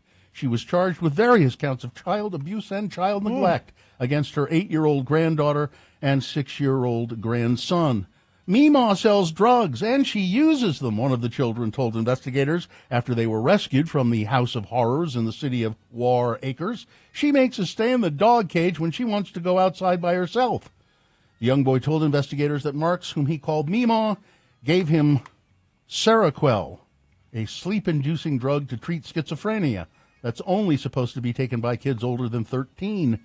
Police said that the traces of the drug were found in both Mark's grandson and granddaughter. A social worker from the Department of Human Services conducted a welfare check after receiving a tip about the abuse. The granddaughter texted a social worker, "She's mean to us. She's very abusive." The kids were immediately removed from the home. Boner candidate number 3, Meemaw makes us stay in the dog cage. All right. Want to recap Boner 1 and 2, and then we'll get to voting? Boner candidate number 1, he's a smirking, arrogant twerp. That's Pete Hegseth, who thinks he's God's gift to humanity, apparently, testifying in front of a Senate committee and just being rude and smirking at the senators. Boner candidate number 2, Dr. Oz is worth about $200 million, and he says Americans need to earn the right to be on Medicaid. I think the title says it all. And Boner candidate number 3, Meemaw makes us stay in the dog cage. All right, it is your time to vote for Boner of the Day. Who do you think should win for today, June 19th, 2025? You can text your vote in at 33986. Just put 1, 2, or 3 in the text line and send it in. Nothing else, or it won't get counted. You can go online and vote at x96.com. There's a button that you can press, 1, 2, or 3 right there. Or you can call in to say hi to Maya and tell her 1, 2, or 3 for which boner you want to win. And we will tally those up. You've only got about 3 minutes to do so. So run. Oh, call 877-602-9696 to vote for that. Also, we've got X-Poll coming up. You can be thinking about your answer to this question. What is something you're ridiculously bad at? There you go. So be thinking about that. X-Poll after we award the boners. Come.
X96. Oh, that our friend Vaughn Kaufman there was talking about that hot tub factory outlet. Yes. And I'm going to be at one of those locations this Saturday from 11 to 1.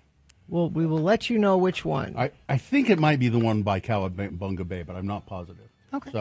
So come and see me 11 to 1 Saturday. All right, 7:45, just about, and it is time to award the boner of the day. And the boner of the day is brought to you in part by Pretty Bird.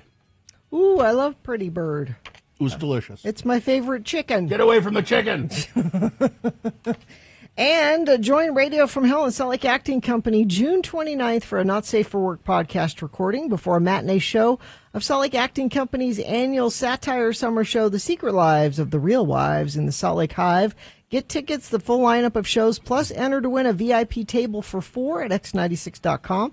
Salt Lake Acting Company's summer show runs June 25th through August 17th. I think coming up after the Expo, we're going to show a little video of me in a performance a long time ago at Salt Lake Acting Company during their summer show. And if you want to see that, you have to go to x96.com/live. And that'll be at about 8:45. About 8:45, and you can see that video. And then we'll post it online as well.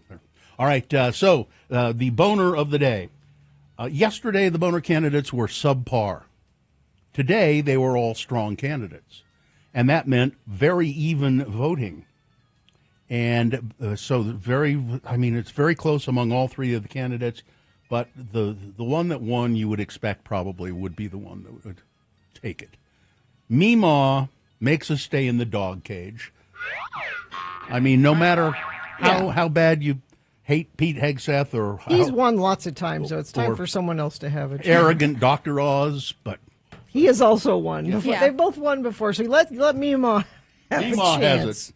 All right, now it's time for the Radio from Hell X-Poll. Now, this can only happen if you participate. 877-602-9696 is the number to participate in the X-Poll, and it's a simple question.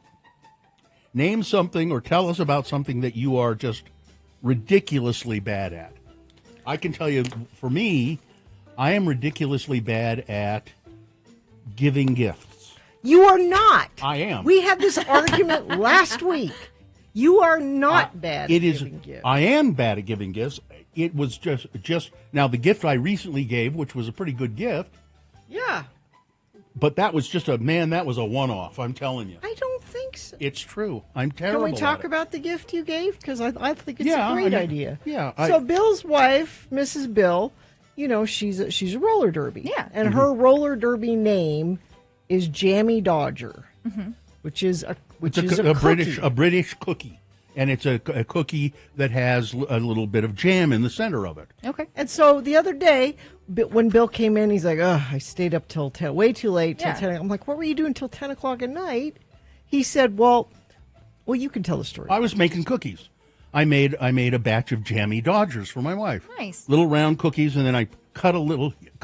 They're like sandwich cookies. You put jam in the middle of them. It's essentially shortbread cookies. Oh, and you put jam in the middle, and I cut a little heart in the top so you could see the red jam. There's a heart in the top. And so I made those. But that was just luck. That's not luck. That's a great gift. It is. Yeah, but I'm not good at I'm generally not good at thinking up those things. 877-602-9696. How dare you tell me what I'm not good at? 877-602-9696. Like, Gina, you're ridiculously bad at. I can't cook at all. Oh, I thought you were going to say singing. Well, I mean, in the promo I said singing. I'm not a good singer, but my kids love to tell this story. This will be told someday when I'm dead. At my funeral, they will say... Well, maybe we should save it. Remember when Mom made mac and milk? Mac no and cheese. milk. So my husband was gone, and I said, I'm going to make you mac and cheese. And I don't eat that. Right. So, and it's the packaged one. It wasn't like a fancy, recipe. You didn't think to look in the box. You didn't know there was a packet of cheese in there? I think I knew, but I didn't, the cheese is not important to me. So I made the noodles, and then I heated up the milk and the butter, and then I just poured that over the the noodles, and I didn't realize I hadn't put the cheese in it, and I set it in front of my kids, and they're like, what is... Did they eat it? No, they're like, what is this? It's noodle cereal. It's mac and milk. That's what it is. 877-602-9696. What are you ridiculously bad at? We do have somebody on. We have Camille. Hi, Camille. How are you today? Hey, I'm fine. Just fine. That's good to know. I want to talk about how bad I was last time I played soccer in 8th grade gym. Oh. Was that a long time ago? A little while. Yeah, a bit. Basically, in 8th grade gym, we were actually playing inside because the school I was at was too cheap to have a field. And everybody was... It was basically kickball where everybody congregates around the ball and they keep kicking until it escapes the cluster of 8th graders. Yeah. We call that beehiving. They cluster around it again. Yeah. So I am on defense where the non-athletic kids were. And at one point, I'm just standing by the goal. The ball escapes the cluster, hits my legs, goes into the goal. And that was not the last time that happened. The second time it happened, it hit me in the chest, hit me in the face, and then went into my own goal. Own goal. There you go. Yeah, way to go. Yep. Nice 2 play. own goals. Nice play, Camille. Horribly injured myself. No, I was okay. But Nice play. Stay away Camille. from soccer. Thanks, Camille. Bye-bye. Thanks. We have a few texts coming in. You can text your answer, too, if you want, 33986. We've got a couple calls. We'd love to hear from you on the phone, 877-602-9696. We have Mike. Hey, Mike. This is Dr. Mike, yeah. Yeah, Dr. Mike, what are you just terrible at? I'm terrible at throwing away receipts. You mean you keep them or you throw them away? Which part keep of it? them. Oh, okay. It's gotten to the point where when they say at the store, would you like a receipt with that? I say no, because I don't need. You don't want to. You don't need them. You don't want to end up like Dr. Mike. Yeah, you don't end up with a whole bunch of them in your car. What? And why do you still get them, Mike? You don't. You have a bank statement that'll tell you what it is. I know. I just have to get over it because in life you never know what you have to keep and what you can throw away. My mom always taught me to hold on to receipts, so I do understand this. All right. Well, okay. Just try. Throw them away, Mike. Throw them away. Thanks, Dr. I'll Mike. go cold turkey, Bill. Okay. See ya. Really quick, let's go to Robin. Hi, Robin. What are you bad at? I cannot wrap a gift to save my life. Oh, I'm not good at that either. I'm not too good at it either. I'll do it. No, I'm a gift bag person. Gift bag and tissue. It works great. Yes. Yeah, while my kids were little, in order to know that Santa was like a thing, I had to put everything in gift bags. Because if I wrapped it, they knew it was from me. Smart. All right. Thank you. Thanks, Robin. Thanks, Robin. Bye. 877-602-9696. What are you just extraordinarily bad at? We do have a couple of texts coming in. Falling asleep in a reasonable amount of time. Yes. I'm horrible at life. Well, that's too sorry. general. I'm horrible at giving gifts that are not practical. I like a practical gift. That's enough. Oh, here, honey. It's a rake. I'm bad at relationships, somebody says. Yeah.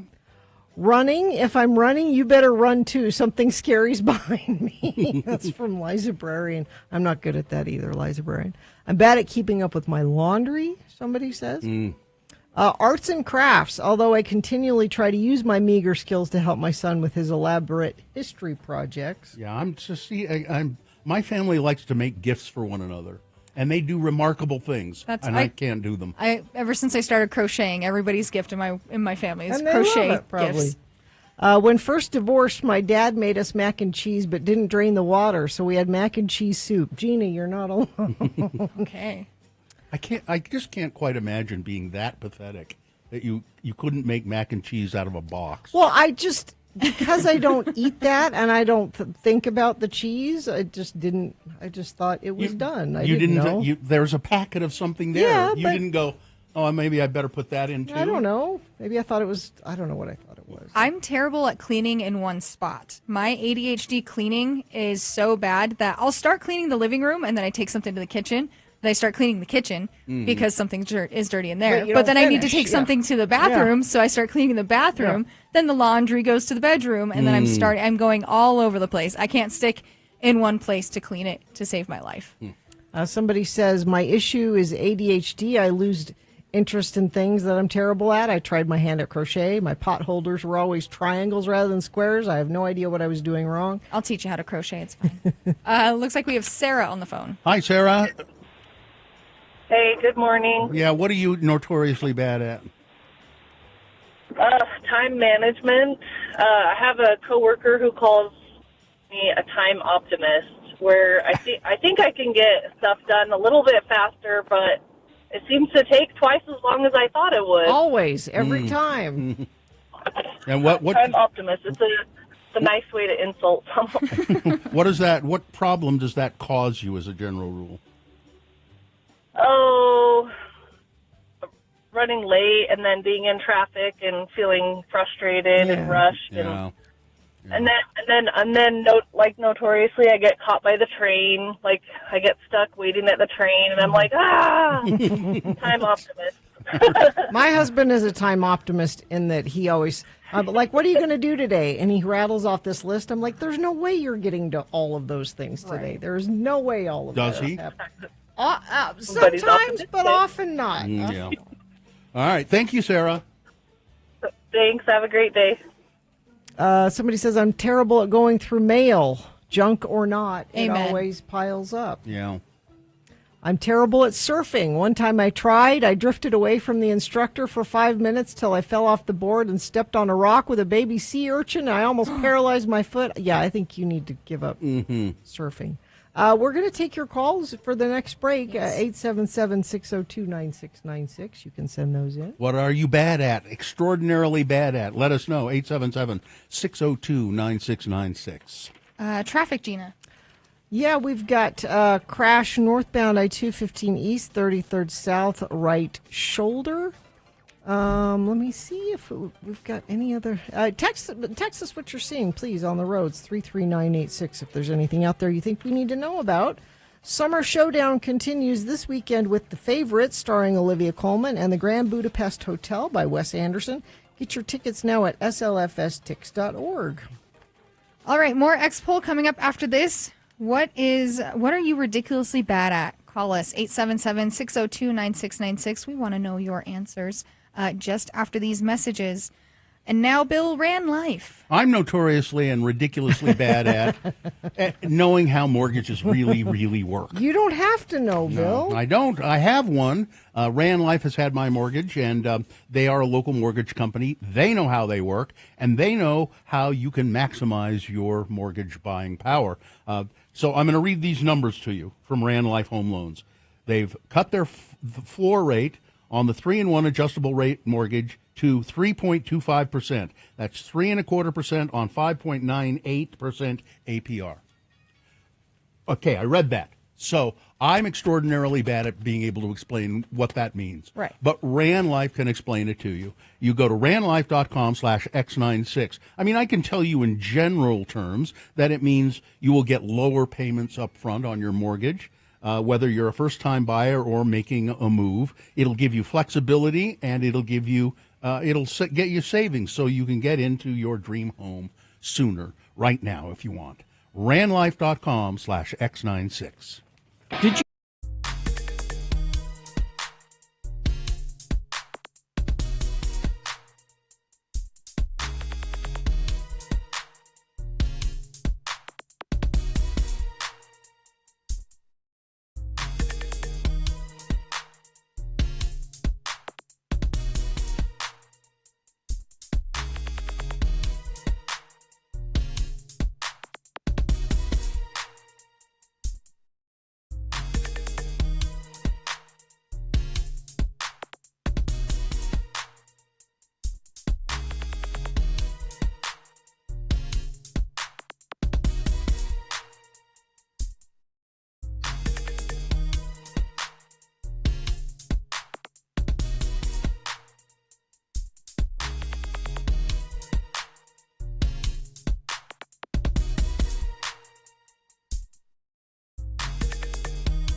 8:02. We have Vincent in Cottonwood texting in saying, I'm bad at saying no. That's I'm terribly bad at that. We're doing the X poll.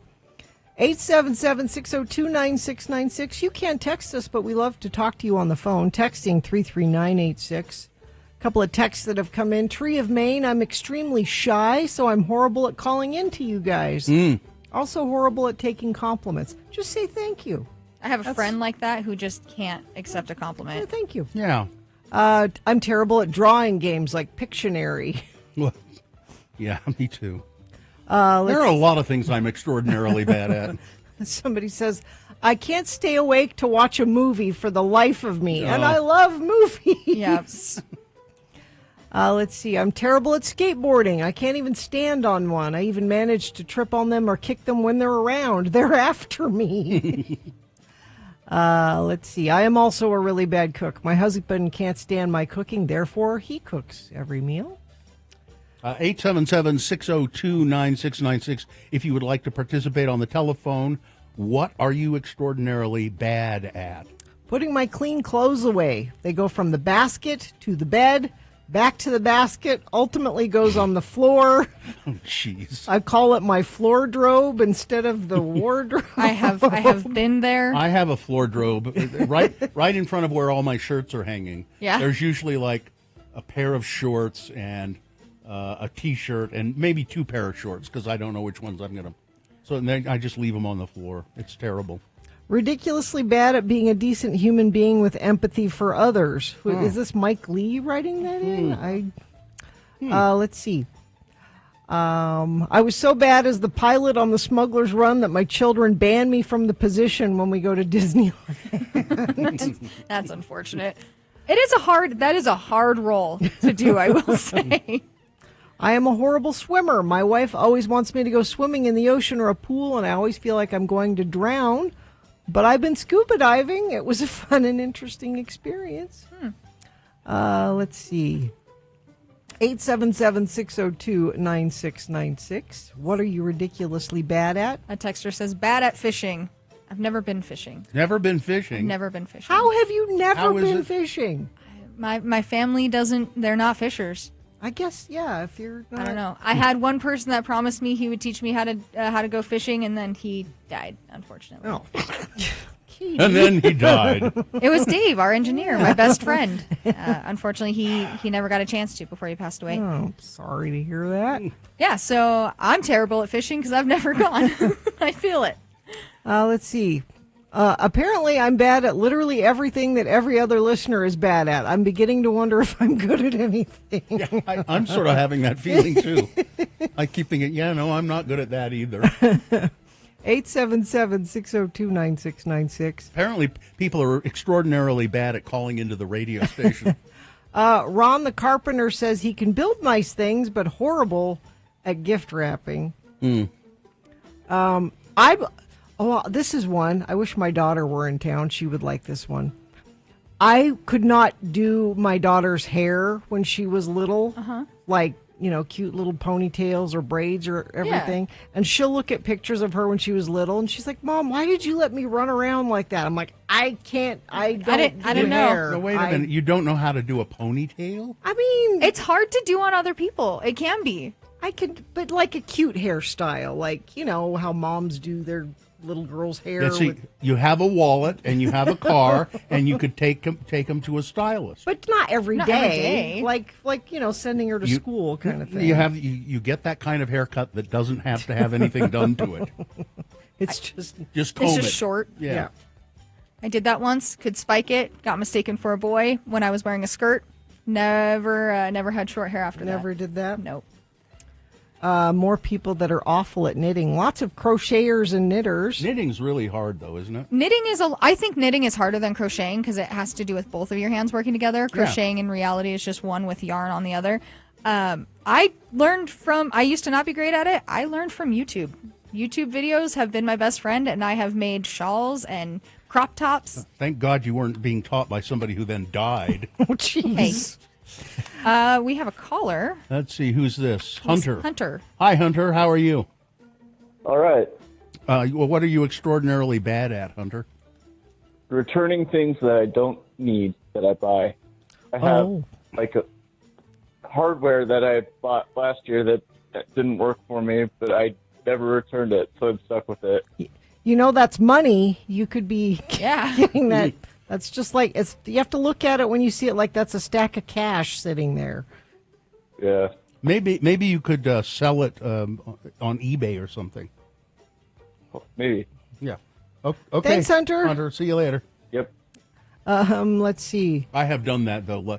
Purchase something that turned out to be kind of the wrong thing, and then I should take this back, and then it's so easy to return things anymore, though. Yeah, that's true. It really is. Like if you buy stuff on Amazon, you can just go to Whole Foods. Yeah. Oh, really? Oh, yeah. Oh, I didn't know that one. They have a whole counter there. Yeah, they just take it. they will take your Amazon return. That's news to me. It's so easy. You don't even have to put it in a box or No, anything. you just hand it to them. Oh, it's great. Cool. Let's see. I'm extraordinarily bad at ordering food at the drive-thru. When we get to the speaker and my kids call out what they want, I get completely overwhelmed, and my wife has to tell me one by one what to. Everybody stop, one at a time. Look, we don't have kids, and my husband still gets like that sometimes. Somebody says Bill is bad at remembering my name. Is that from Tanner? Maybe. Tanner. Who? Right. He's raising his hand right there. The one behind you that was giving a thumbs up. Eldon? That's Eldon, right? Yeah, Eldon. See, he gave me the thumbs up, Eldon. Somebody says I'm terrible at poker. I can't keep the rules in my head. Same. Yeah, if I'm playing card games, I have to have somebody there that knows and can help me. Yeah. Like, I don't care what the card game is. The first time I ever played Pinochle, I shot the moon, and I was like, cool, did it, done. Never playing this again. How about Gina, Slapjack? You need help with that? Yeah, I need help with Slapjack. But, like, I'll have to sit next to someone who I can show my cards going, okay, what should I do? Yep. I feel that one. Somebody says, I'm terrible at house maintenance. I get worried I'll make something worse. I can understand that. Gina, can you play 52 pickup? No, it takes too long. And then if you have nails, you can't pick up the cards right. Somebody says, I'm a woman and I'm really bad at being a woman. I get that. Yeah. I'm not Yeah. I'm not great at it either. What makes why would you say that though? I don't know. You're Gina, I think you're all woman. I'm not. I think you're every woman, and I think you're all woman. I'm not very feminine. Yeah, enough. There's a lot of girly girl things that I feel like I didn't just understand or get or like. Yeah. Yeah. I mean, I probably am more feminine than you are. Yeah. Probably. And I wish I were a little more, maybe. Yeah. I wish I liked dresses, like that, or heels, or I don't know. Well, if you Girl wish things. if you wish you were more of that, then why don't you could cultivate it? Maybe. Speaking of heels, I'm terrible at walking in heels. Oh yeah. Oh my Lord. I can't do that either. Being pigeon-toed, I trip over myself consistently too. It's bad. I've been watching the Pee Wee Herman documentary. Yeah. And the scene. I've just been watching it in chunks, and because it's pretty long. And there's where I just left off. It's him dancing, wearing a pair. I think it was his mother's high heels. He's probably really good at it. It's hilarious to see him prancing around in these ladies' high heels. He's so funny. 877-602-9696. There's a call right there that is about to be put on hold. There it is. I think it's Jed. Jed, is that you? Yep. Yeah. Hi, Jed. How are you? This is Jed. Hi. What's up? Hi. I am terribly bad at remembering names. Yes. Yeah, a lot of people have that problem. I know, and I'll be in a meeting and I'll introduce myself to somebody and just forget it 5 seconds later. And I, sitting here in the studio, and we talk to people. I like a contestant at one of the games we do or something.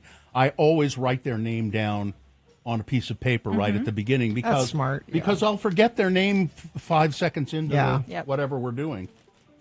So I usually write it down. So that's what you need to do, Jed. Write down people's names. 10-4. I'll do that. All right, do it. Thanks, Jed. Thanks for calling, Jim. Jed. What? Yeah, thanks. Who was it? Tanner. Who was it? We have Jennifer. Hi, Jennifer. Hey. What's up? What are you bad at? So I'm horrible at dancing. dancing. Just general dance, like not an official dance, not like the tango, but just like dancing at a wedding or something? Everything. I have rhythm and I love music. I just can't dance for the life of me. Well, I know. You know what? Nobody cares. That's one of those things where just be you. Just be you. Nobody cares. Just be you. Just be you, an ungraceful clod. Yeah, that's me. Yeah. Sorry, Jennifer. Thanks, Jennifer. See you later. Have a good day. Bye. Finally, this from Dr. Mike. It's easy to return things if you have the receipt. Oh, You're not wrong. I think that's a good place to end. All right. Thank you. We'll post these on our social media, so you guys can always go add the rest of your little stories if you would like. Traffic, Gina. Yeah, so just a reminder, there was that earlier horrible accident westbound I-80 at Silver Creek Junction. This is up near Park City. So apparently, semi hit a moose, and then there was kind of a chain reaction thing. It is completely closed, and will be, they're saying, till probably about noon. Ooh. So it's a mess there. Also a mess at the mouth of Parley's Canyon. 2 separate accidents down there. So that whole area I would avoid. Crash northbound I-215 East 33rd South off to the right shoulder. And, yeah, that's somebody just sent this in. Traffic, a mess westbound I-80 near I-40 due to a tanker hitting an elk. Also, if you're heading down Parley's on 215, you can't get off at Foothill. That's what I was just Two animal encounters? No, that's and an elk? Well, this one is saying an elk. Somebody else said a moose. Yeah. A large animal of some kind was hit. Yes. Up there. So I just going up and down Parley's either way sounds like it's not happening for you right now. So just be aware of that. Whatever you're seeing, if you know what for sure whether it's an elk or a moose, you can let us know. I'm extraordinarily bad at identifying animals. Haster Games for board games, Magic the Gathering, Pokemon, miniatures, dice paints, and more. Haster Games, 6831 South State or hastergames.com. All right, we've got Beat Gina coming up after these messages and a song. So call in 877-602-9696, and you could win.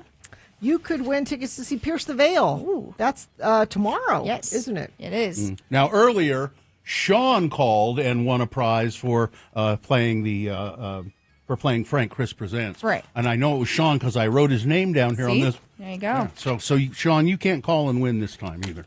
But you can if you want to try these. 877-602-9696. Anybody but Sean. Anybody but Sean. And then Big O Tires. Was it Brandon or Braden that's going to Big O Tires It was today? Braden. It was Braden. Braden said, I heard you talking about the sale at Big O, and it's time to get new tires. I'm going to go because you told me about Big O Tire sale. I wrote Braden's name right here on this piece of Big O Tire copy.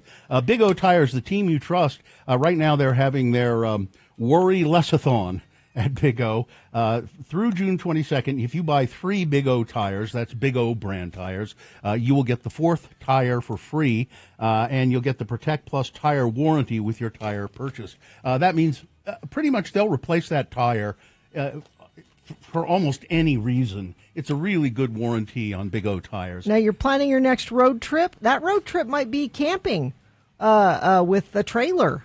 Get those trailer tires fixed. I think oftentimes people forget about that, and you're on the road and you're going to have a fun weekend and it gets ruined because you blow out your trailer tire. Get Big O to check that. Go to bigotires.com to find a location near you.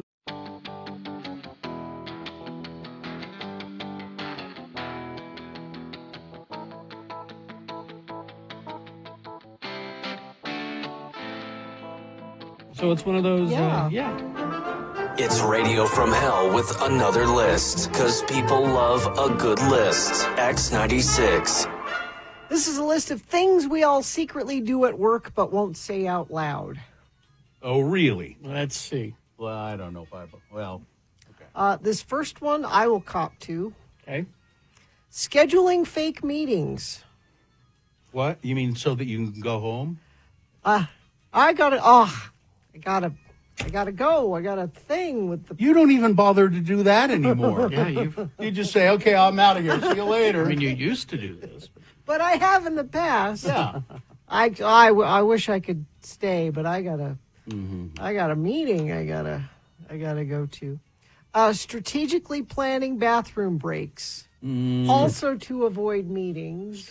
Oh, I see. Like, I try to plan my bathroom breaks when I think no one's going to be in there. Sneaking a peek at social media. We all do that in meetings, don't we? I mean, in meetings? Yeah. No? I don't do that.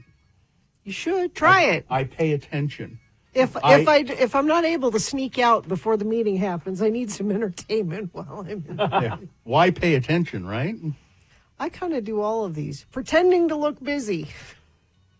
I never do that. Gina, you think maybe you're doing that, but you're not good at it. Very busy. No, you're not good at it. Just typing furiously on your No, computer? no. I'm doing things and I want to get them done quickly so I can leave. Yeah, me too. Stealthily snacking. No, we don't. We just snack. Just we snack. Yeah, there's no. But in some offices, it's like if I want a snack, I snack. You just snack. Let's see. Exaggerating accomplishments. We don't have to exaggerate them.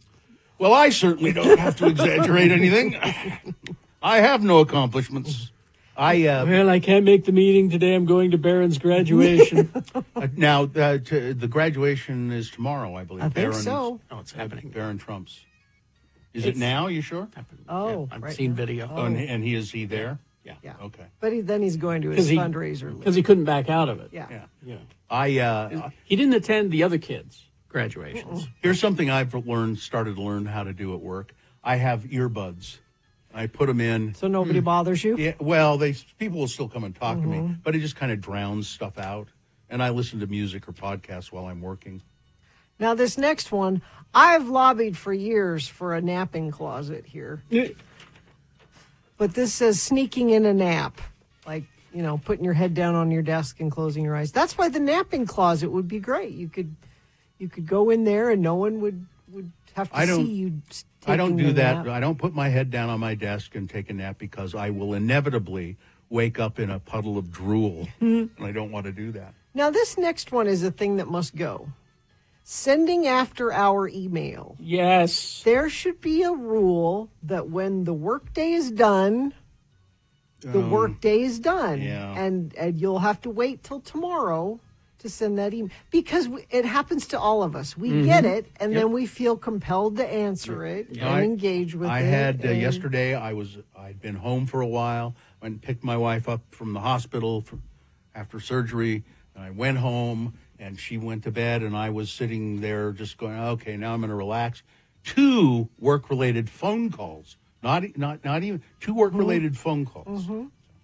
And I like to get back at people by sending them a text and or email when I go to work at 4 a.m. and hope that the notifications are on their phone and it wakes them up. So that'll show you.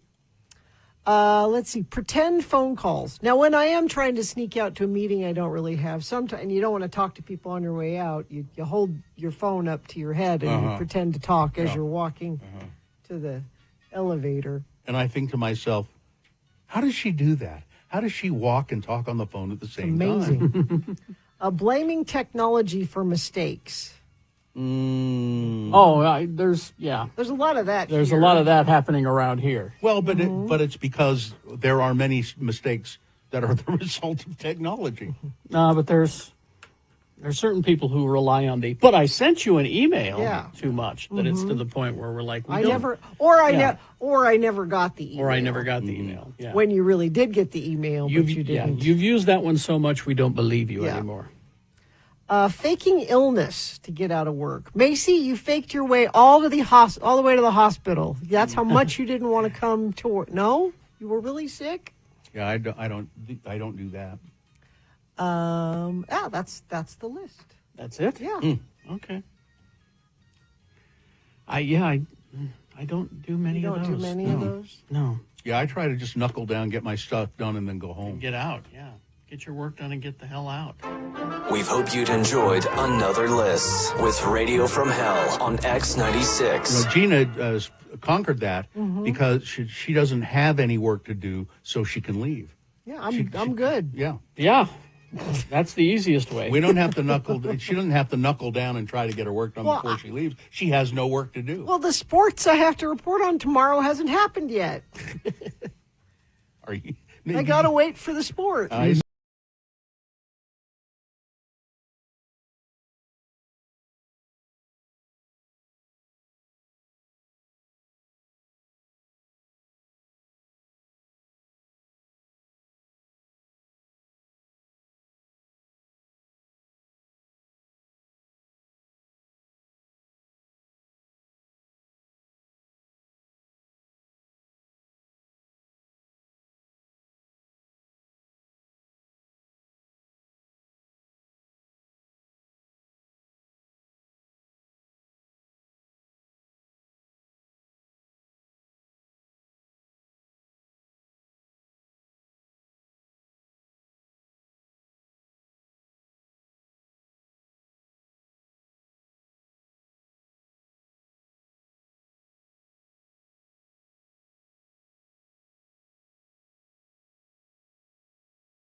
A meaty little feast for fingers, for the fork, the spoon, and for fun. A meaty little feast. A meaty little feast. America's favorite Vienna sausages are a feast unto themselves because they're filled to bursting with hearty beef and pork. Our true-to-tradition recipe won't allow for even a smidgen of cereal filler or poultry. Just tuck them in a lunchbox and off they go, all ready to feast on just as they are and with just a zip of the can. And there's plenty you can do with the plump little sausages that stay at home on your shelf, like slice them into soups and casseroles, skewer them on shish kebabs, circle them around a party dip. So why not clip the coupon today? You'll save 10 cents on your next can. And get ready for a meaty feast with Vienna sausages from Armour. And now, it's me as your host, Johnny O, because Kerry Jackson, the host with the most, is off today. But I'll take over, and do we have a contestant? We sure do. We've got Dave. Dave, are you there? I'm here. Dave, good morning. Dave, a meaty feast is ready for you. What can Dave win? Dave, you could get Pierce the Veil tickets. Tomorrow night is the show. Can you go to that show tomorrow night, Dave? I most certainly can. All right, Dave. Now, what's going to happen here is we'll toss a coin to see who goes first. And remember, if you go first, you really have an advantage in the game. We'll go to play to 3 points. Whoever gets there first wins the game. But now, if you, like for instance, if you go first and you miss, Gina gets a chance to steal your question and your point. And so be careful and listen carefully. Call the coin and toss in the air, Dave. I'm going to say heads. All right. Heads it is. Dave goes first. Oh, that's the best coin toss we've had in a while, Dave. Yeah. So you're one step closer to getting these Pierce the Veil tickets. All right, Dave, are you ready to go? Yeah. All right. Now, I have some leftover Toy Story questions. These are from all of the Toy Story movies, just generally Toy Story movies. All right, Dave, question number 1 for you. In Toy Story 3, where did the Pixar staff pull inspiration from for the daycare escape? There was a big daycare escape in Toy Story 3. Where did they get the inspiration for that? Was it from, number 1, Mr. Toad's Wild Ride in Disneyland? Number 2, they all went to prison and tried to break out. Number 3, they studied the explosive prison riot scene from the movie Diarrhea Planet. Or 4, the staff watched numerous prison movies. I'm going to say number 1. No, I'm sorry, that's incorrect. They didn't get it from Mr. Toad's Wild Ride. Gina, for the steal? Be number 4. Yes, they watched numerous prison movies. I'm not sure if Diarrhea Planet was something. So that's one. You know, yes. That was my first guess, but I second guessed myself. Don't ever second guess. You shouldn't have done that, Dave. Don't worry, everything will be fine. Dave, you have no points. Gina has 1 point, and she controls the question. Gina. Yes. Let's see. In Toy Story, the 1995, the original, a toy resembling a character in Toy Story 3 can be seen on a shelf. What toy resembling which character can be seen on the shelf? Okay. Is it number 1, a pink bear resembling Lotso? Is it 2, a Pinky Tuscadero action figure? Number 3, a spork with a face resembling Forky? Or a fork with a face resembling Sporky?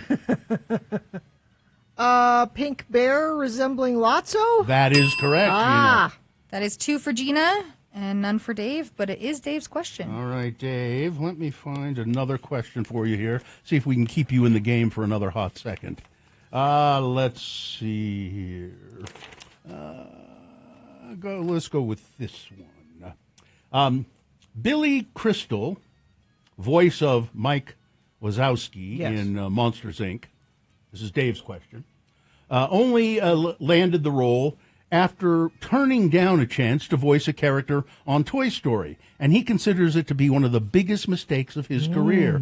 Which character did he turn down on Toy Story? Was it number 1, Rex? Was it number 2, Buzz Lightyear? Was it number 3, Stinky Pete? Or was it number 4, it doesn't matter because the character would still sound just like Billy Crystal? Number 4. No, I'm sorry, that's incorrect, Dave. I mean, I don't know. Yeah, there's an argument to be made for that. It's Gina? Yeah. I'm sorry, it was Rex and Woody Rex, Buzz Lightyear, and Stinky Let's Pete. say Buzz Lightyear. That's correct. I'm sorry, Dave. Gina has won, Dave. But Dave, I feel like that wasn't fair to you because I think it's fair to say whoever he voiced would have sounded like Billy Crystal. That's a reasonable answer there. So because I think that was a reasonable answer that you gave, even though I beat you, I'm going to give you these Pierce the Veil tickets. They're going to be at Utah First Credit Union Amphitheater tomorrow with Sleeping with Sirens and Beach Weather. All right, Dave?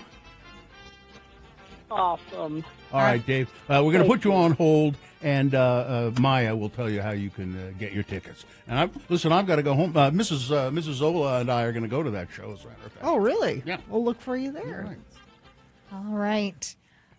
Big boy news and opinioendo now, brought to you by Shark Summer at Clark Planetarium has finally surfaced. See Shark Kingdom 3D on the giant IMAX screen. Snap a selfie with the 11-foot shark. Enjoy shark-themed snacks and gifts. It's happening all summer long.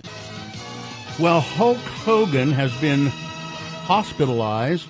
Really? After deathbed rumors swirled on social media.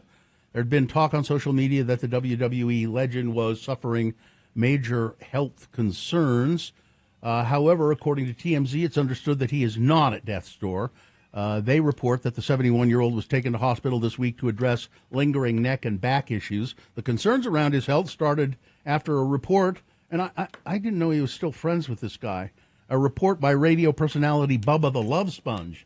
He suggested that Hogan was not in good shape. Oh, he's they I don't think they're friends anymore, but maybe maybe he's trying to stir things up. TMZ said that the Hulkster is doing well after his hospital visit. He is understood to be back up and moving again. He had undergone some neck surgery last month. It's believed he had a fusion operation. Said he's feeling a little bit better. He was preparing for the launch of his own wrestling league, the Real American Freestyle. Quick turnaround, a rep told TMZ at the time. Hogan told Logan Paul on his podcast he's had at least 25 surgeries between 2014 and 2024.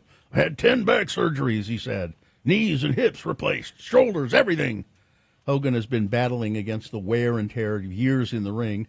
Social media set ablaze rumors of him being on his deathbed, but no, he's not. He's not on his deathbed. Even if you don't like Hulk Hogan, people say, even if you don't like him, it's good to hear that the rumors are just... It's a regular bed, not the deathbed. The deathbed is a different bed. Exactly. Well, let's see. Leaders on Capitol Hill heard a new audit about how school books, or how schools handle what is termed sensitive materials for children, sensitive books. It started with a Utah law, which has been revised, about banning materials in schools that contain what some consider pornographic or indecent, as laid out in the Utah Code. The auditors examined the processes and procedures in place for removing books from libraries, and they found some issues. We feel that with proactive policies put into place, we can prevent some of the reactive issues that we did see, said Morgan Hagee, with the Office of Legislative Auditor General. Auditor said that there needs to be a clearly outlined approval process for teachers and librarians to pick books without having to go back and remove them. It would hopefully prevent some of the material from coming in and provide these librarians the support that these decisions aren't all on them. We spend too much time with this. And it's way too much time. We have professional librarians. And they go to school to know what's appropriate for kids at different ages. This is their job. We should let them just handle that. Let's see. Well, Senator Mike Lee, controversial social media posts about last weekend's deadly political shootings in Minnesota are reviving critics' allegations that Utah's senior senator has taken a path towards MAGA radicalization. A path? He's there. What do you mean path toward? Lee was once considered a staid, if deeply conservative, presence in the Senate's right flank. But Lee's posts, which basically ascribed leftist motives to the attacks on Minnesota Democrats, were only the latest to attract scrutiny of his far-right online profile, especially under his personal @based Mike Lee account on Twitter or X. He has two Twitter accounts. One is like his official one that probably his staff does, but based Mike Lee, that's him. His activity on the platform has skyrocketed since the beginning of Trump's second term, with an average of more than 100 posts per day in the first 3 months of 2025. That's according to an analysis by the Salt Lake Tribune. Are you doing any work, Mike? The posts are largely MAGA red meat, with broad criticism of leftist culture war grievances and right-wing conspiracy theories. Mm-hmm. A week ago, he called the No Kings protesters Marxist psyops funded by China. Via base Mike Lee, he has posted about Marxism 15 times. He's tagged Elon Musk in 40 posts so far this month. He wants him to be his friend. As of Tuesday, he had not yet posted the word Utah once. Neither Lee's office nor Utah Republican Chair Robert Axon responded to Axios' request for a comment on Tuesday. This is not normal. Regular civic banter, especially for a man of this stature in that office that he holds, said Mike Madrid, who is a veteran Republican political consultant and a co-founder of the Lincoln Project. Something's wrong with him, and I think his family ought to be concerned about it. I think the more he is engaged in inflammatory posts, the easier and more instinctual it's becoming for him, said Becky Edwards, who challenged Lee in the 2022 primary. I voted for her. University of Cincinnati professor Jeffrey Blevins, an expert in both social media and politics, told Axios that Lee likely knows that he's spreading misinformation. He's falling in line with the big political interests now, Blevins said. By Tuesday, Lee had deleted the posts about the Minnesota shooting suspect, although he had initially kept them up for even after his friends said the suspect was deeply conservative. A family of a 15-year-old who was killed in a house explosion in South Jordan last year is suing the gas company for negligence that they said caused his death. It was on November 6th last year. A gas leak caused an explosion at the home in South Jordan. Logan Hansen, age 15, was inside the home at the time and died as a result. The Hansen family has filed a wrongful death lawsuit against Questar Gas Company, which operates Enbridge Gas, formerly Dominion here in Utah. They're suing them for that tragedy. Donald Trump on Wednesday once again ripped a reporter to their face, this time after they dared to bring into question the idea that his supporters are completely and utterly behind every move he makes. Trump was taking questions during the unveiling of new flagpoles outside the White House, during which time he made some kind of tasteless penis jokes, essentially, about I didn't hear about this. the flagpoles. Yeah. Really? They were kind of obtuse and vague, but it was sort of clear what he was talking about. Yeah, he's a classy guy. Trump was taking questions about the unveiling of the flagpoles when CNN White House correspondent Elena Treen asked him about the split in MAGA ranks over his increasingly hawkish backing of Israel in its war with Iran. Treen began by noting, Mr. President, some of your supporters are splitting on the U.S. response. before Trump cut in and deployed his usual tactic of demanding to know, who are you with? Mm-hmm. When Treen said CNN, Trump scoffed and called the network fake news and claimed that fortunately nobody watches. Treen tried to repeat the question, but Trump again interrupted and said, is anybody watching CNN nowadays? I haven't seen it in a long time. Treen pressed, so some of your supporters are wary of the U.S. getting involved in another foreign war, and true. some believe that we should support it. Trump claimed, I hadn't seen that. And then he went on a diatribe saying, do you ever ask a positive question at CNN? I mean, my supporters are more in love with me today, and I'm in love with them, more than they were even at election time. That really answered the question, didn't it? That's what's important It was a legitimate question. Certainly a legitimate question. Police are investigating a reported overnight break-in at the boarded-up home where Minnesota State Representative Melissa Hortman and her husband were fatally shot over the weekend. Officers were alerted at about 8 a.m. about the break-in at the residence where Hortman and her husband were killed Saturday in what officials have described as a politically motivated shooting.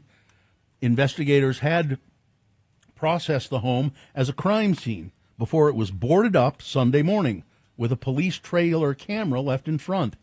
Hortman's family had removed items of value from the home on Tuesday, police said. Wednesday morning, police said they discovered that the plywood covering the rear window of the home had been pried off and the window broken to gain entry.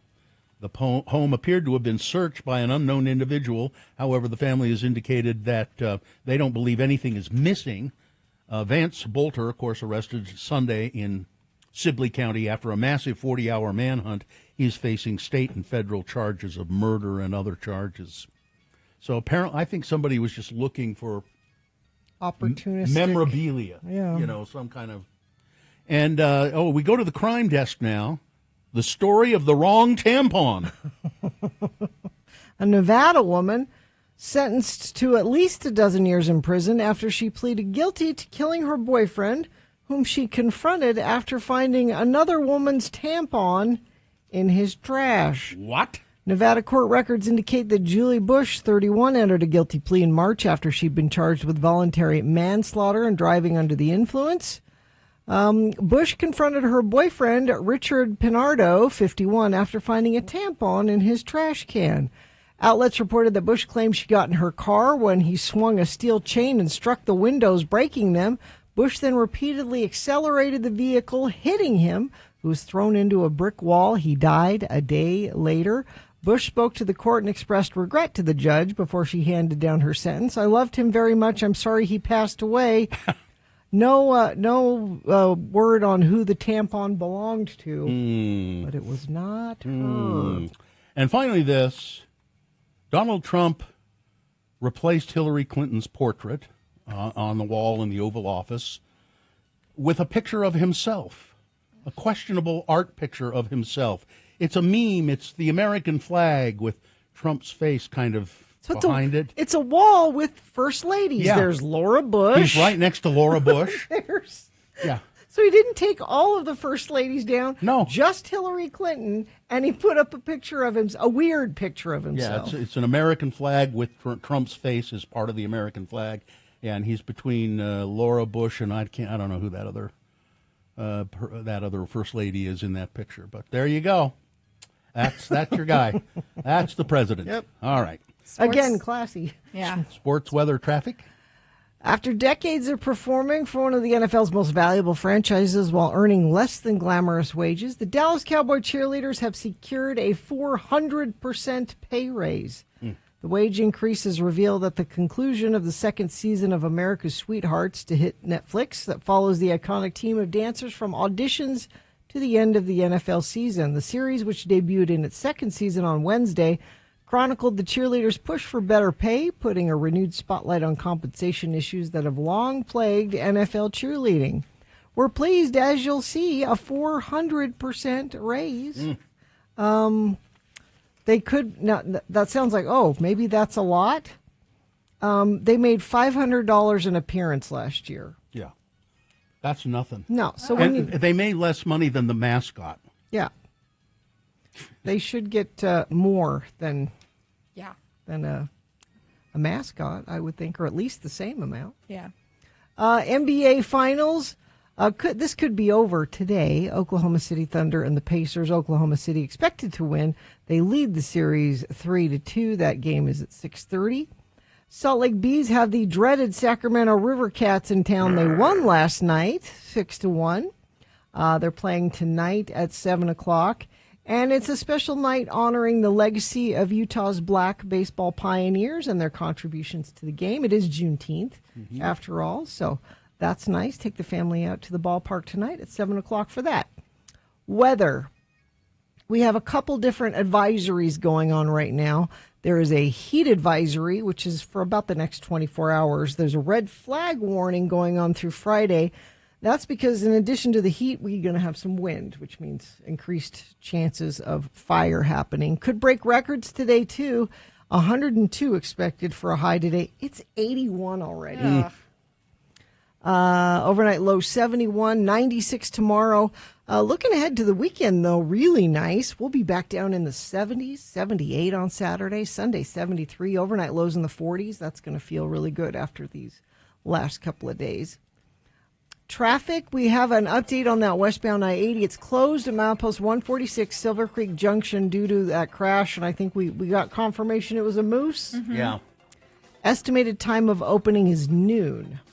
Use US 189 and I-84 as alternates. Crash southbound I-15 milepost 343 in Ogden. Crash northbound I-215 east 33rd south in Salt Lake off to the right shoulder. And whatever you're seeing out there, let's see, somebody says traffic 106 south going west. A dump truck going over the railroad tracks released a ton of rocks on the road. One officer is blocking the right lane. Thank you for that heads up, Infiniteam member 33986. Tired of paying too much for concerts? Experience great live music and enjoy adult beverages without paying stupid prices at the coolest venues in town. Check out the Cat Empire with Theoretical Blonde Friday, June 20th at the Commonwealth Room. Get tickets at thestateroompresents.com.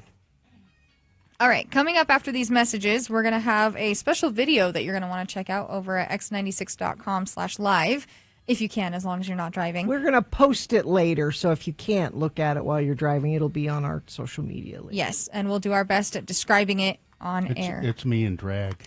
It's great. All right, coming up after these messages.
We have a special video coming up. All right, go to x96.com/live if you can.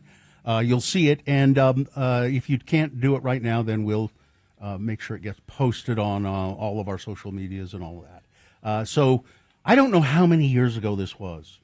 12 something? I don't know. I had a cameo part in the Salt Lake Acting Company's summer play. They're, the satire. The one we're doing a Not Safe for Work podcast at the one that they're doing this year. On the 29th. Yeah, it's on the 29th. It's a matinee. You can buy tickets for it if you go to x96.com.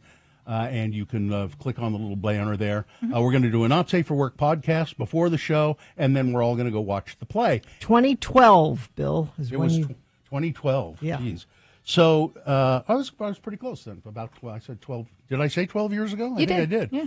So what this is me in drag as at the time there was a politician named Enid Green. She had gotten herself in. Well, she was fine. She had married a guy who was a criminal. Essentially, and he'd gotten her pregnant. They got divorced. His name is Joe Waldholtz, and they got divorced. And I don't know where he is now. But Enid, he went to prison. He did for a little while. Yeah, Enid was a lovely woman, really, a conservative Republican politician, but a lovely person. And she got a sweet child out of the whole thing. But this is us making fun of her. At me as pregnant Enid Green, and if you can go see it now, x96.com/live, and we'll try to describe it. Okay, 3, 2, 1.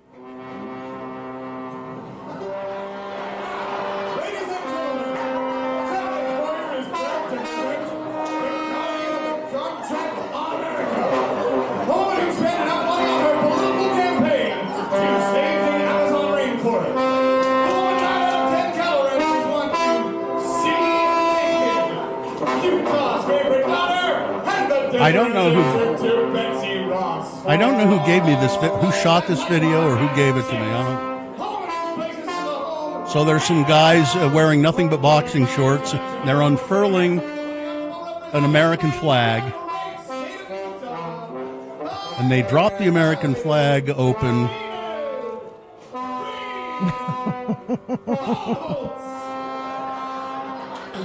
So sexy, I could swim.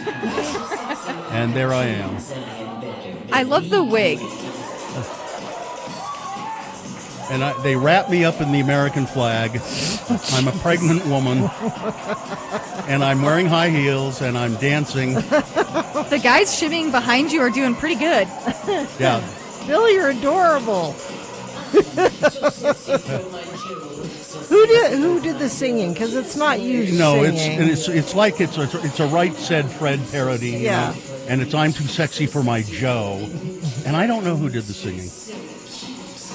And that's what Salt Lake Acting Company does. They do parody songs. So that was a popular song at the time. So they do parody songs of popular songs. I asked them should I wear makeup to cover up my tattoo, and they said no, that's fine. Yeah. that pregnant belly is great. Oh, jeez. Those guys are great, aren't they? The chorus boys. They're wearing boxer shorts and bow ties and nothing else. Do you know how many times you did this? I don't.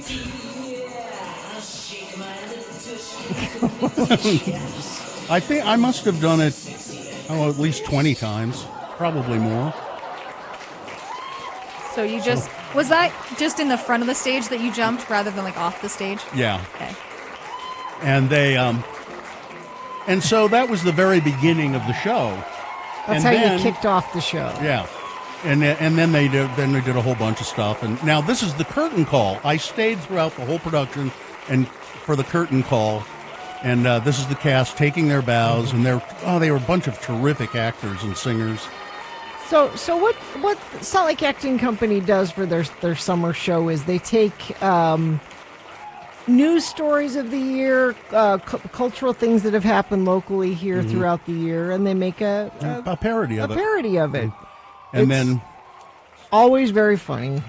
And I stayed for the curtain call because, as you'll hear, even though I was on stage for 5 minutes, I get the biggest cheer when I come out at the very end. There you are. You run out really quick and you've got the baby in your arms. Yeah, I'm not pregnant anymore. Oh, that's right. They sing something here. I forgot this. We should cut this. You were singing in it. No, we can put the whole thing up. Am I out there now? You're right there, I and am. now you're twisting the baby's head. Bill, you're not a very good mother to that baby. Well, at least he fixed the head. So, if you're listening while you're driving right now, going, I don't know what you're talking about. We'll post this video on Facebook and all of our social media later. You can watch it and see Bill and Drag doing. But Salt Lake Acting Company, it's an excuse for us to remind you that they've got their. There's David Evanoff. Yeah. It's called The Secret Lives of the Real Wives in the Salt Lake Hive, and it's running June 25th through August 17th. Now, you can go to x96.com, and right at the top there's a banner that says Secret Lives of the Real Wives, and you can do a couple of different things there. Now, you can enter to win a VIP table, which is fun and nice, and you could win something, but you should also buy tickets because this will sell out. So if you really want to go, I wouldn't count on waiting to win that prize. Yeah. You should buy your tickets. There's a little banner there that says buy tickets here.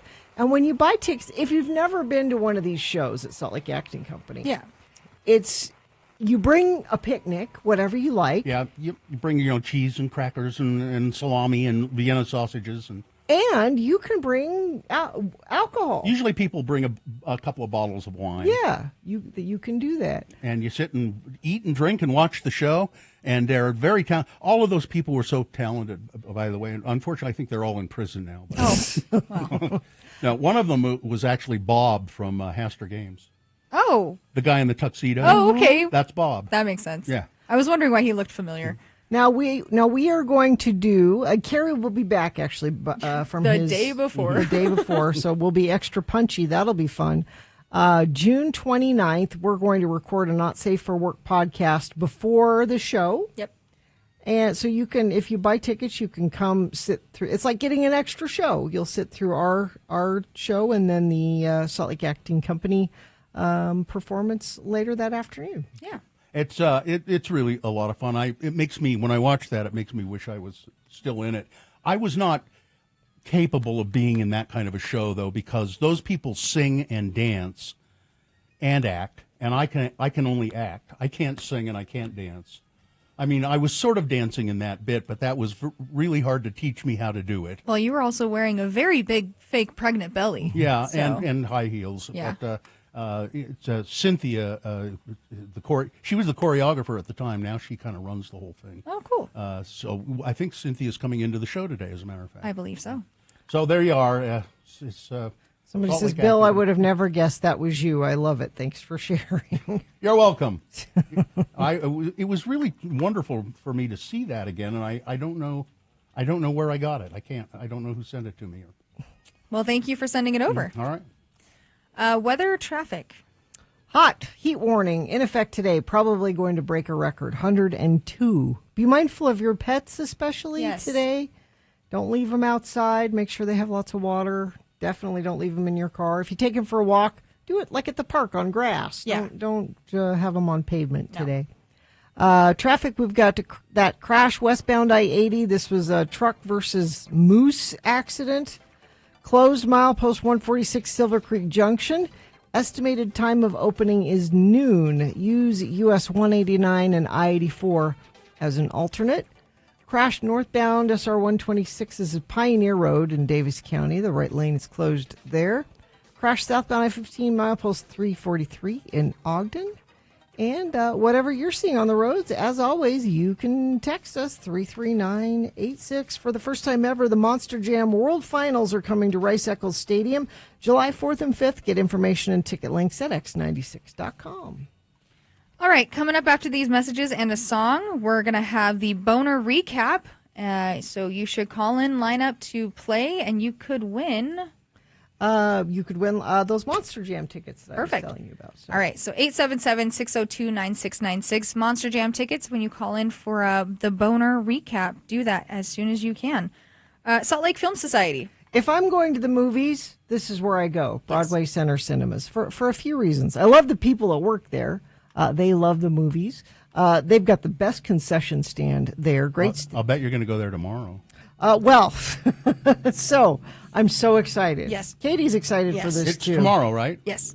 28 years later. We've been waiting so long. And I read a review of it. We'll talk to Sean Means about it tomorrow. The review I read was not only is this a great horror movie, it's like one of the great movies of the year, period. That makes me happy. I'm excited. Also, they've got the Summer Showdown going on. This week, it's The Favorite with Olivia Colman and the Grand Budapest Hotel, a Wes Anderson film. And the way they're doing that this year is both films are being shown Friday and Saturday. So you don't have to pick. You can go either night and see either one or see both of them back to back. You can do that too. Join the Salt Lake Film Society Red Carpet Club and support retrospectives, film festivals, cinema events like this. Tickets and movie listings available at slfstix.org.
I can't decide. Offspring's coming on August 3rd, if you're curious. August 3rd. Let's see. I'm looking at. I'm looking at the snow. I can't believe that. Yeah, it's just. I got worried that Boba Fett died, Carrie, because Boba Fett was trending. I don't. Well, you mean the actor? No, They killed him off? Oh, I just got worried. Doesn't appear. Did you click on it? Yeah. I'm not clicking on it. Oh, is because this a spoiler? I'm thinking it's a spoiler that you have already spoiled now. Mm-hmm. It just for The Mandalorian. So for Father's Day, yes, yeah, I have told my husband I would like him to go car shopping, and you're saying, "Wow, that's a big Father's Day present." That is. Here's the situation. My husband has been driving this truck. It's a 16-year-old truck. Okay. Oh, no. This is a truck that if I want to ride in it. I can't open the passenger side and get in it. I have to get in the driver's side and scoot over because the door doesn't open. And that's intentional. He planned it that way. And I have a new car. Uh-huh. Joe has not had a new car in It's not his priority. And he, a couple days ago, was at the Whole Foods downtown in the parking structure. Yeah. Bags full of groceries, comes out to the truck, and the truck won't start. Try to get a tow truck in a parking garage. structure. Yeah. Good luck with that. That is tricky. He took it in, thought they had it fixed, brought it home yesterday, got in it to drive to go somewhere else, and it died again. I'm like, No, it's time. That should be the final straw. It's time. Yeah. God bless him. He never buys himself anything, and he gets his use out of things, but it's time. But see, Sue's telling me the same thing, that I should get a different car, and I tell her, isn't it nice to not have a car payment? Yeah, first that's of all? and he says that. He's like, the truck's paid for. And I'm waiting for another electric vehicle that is as good as our Tesla. But you want to come something along. different. But I want something different because I don't want to buy a Tesla again. Well, you're not having any problems with the Tesla, though. No, not at all. Yeah, so we need two cars. Well, you do have two cars. Yeah, then. we have my Mini and the Tesla. And you're not having any problems with the Mini? No trouble with my Mini, except for the speakers on the right side kind of popped out yesterday. It popped like they came all the way out of the They're door? not working Oh. for some reason. There's a short somewhere. There are more EV options now. Yes. There are. Does Mini probably makes an electric? They do. I don't know if it's as good as some of the others, but I don't know. Well, but it's nice not having a car payment. And I'll just drive my Toyota until the wheels fall off. That's what I'm doing, yeah. Or till you get stranded in the Whole Foods parking lot. Well, I mean, I had a car. You remember that red sports car I Yes. had? That where there was a phantom problem with it. Yeah. It had a ghost in it. You just go out and it wouldn't start. I Yeah. mean, wouldn't even click. Oh, yeah. And then, so you take it to the... My grandfather's Fiat was that way. He haunted it. So I finally said, I can't put up with this. I need another car. Anytime I tried to go to a concert, it would not work. Anytime I tried to go to radio school, it would not work. Your grandpa My grandpa did not want me in this business. That's right. He'd pull the plugs. Exactly. He haunted that Fiat.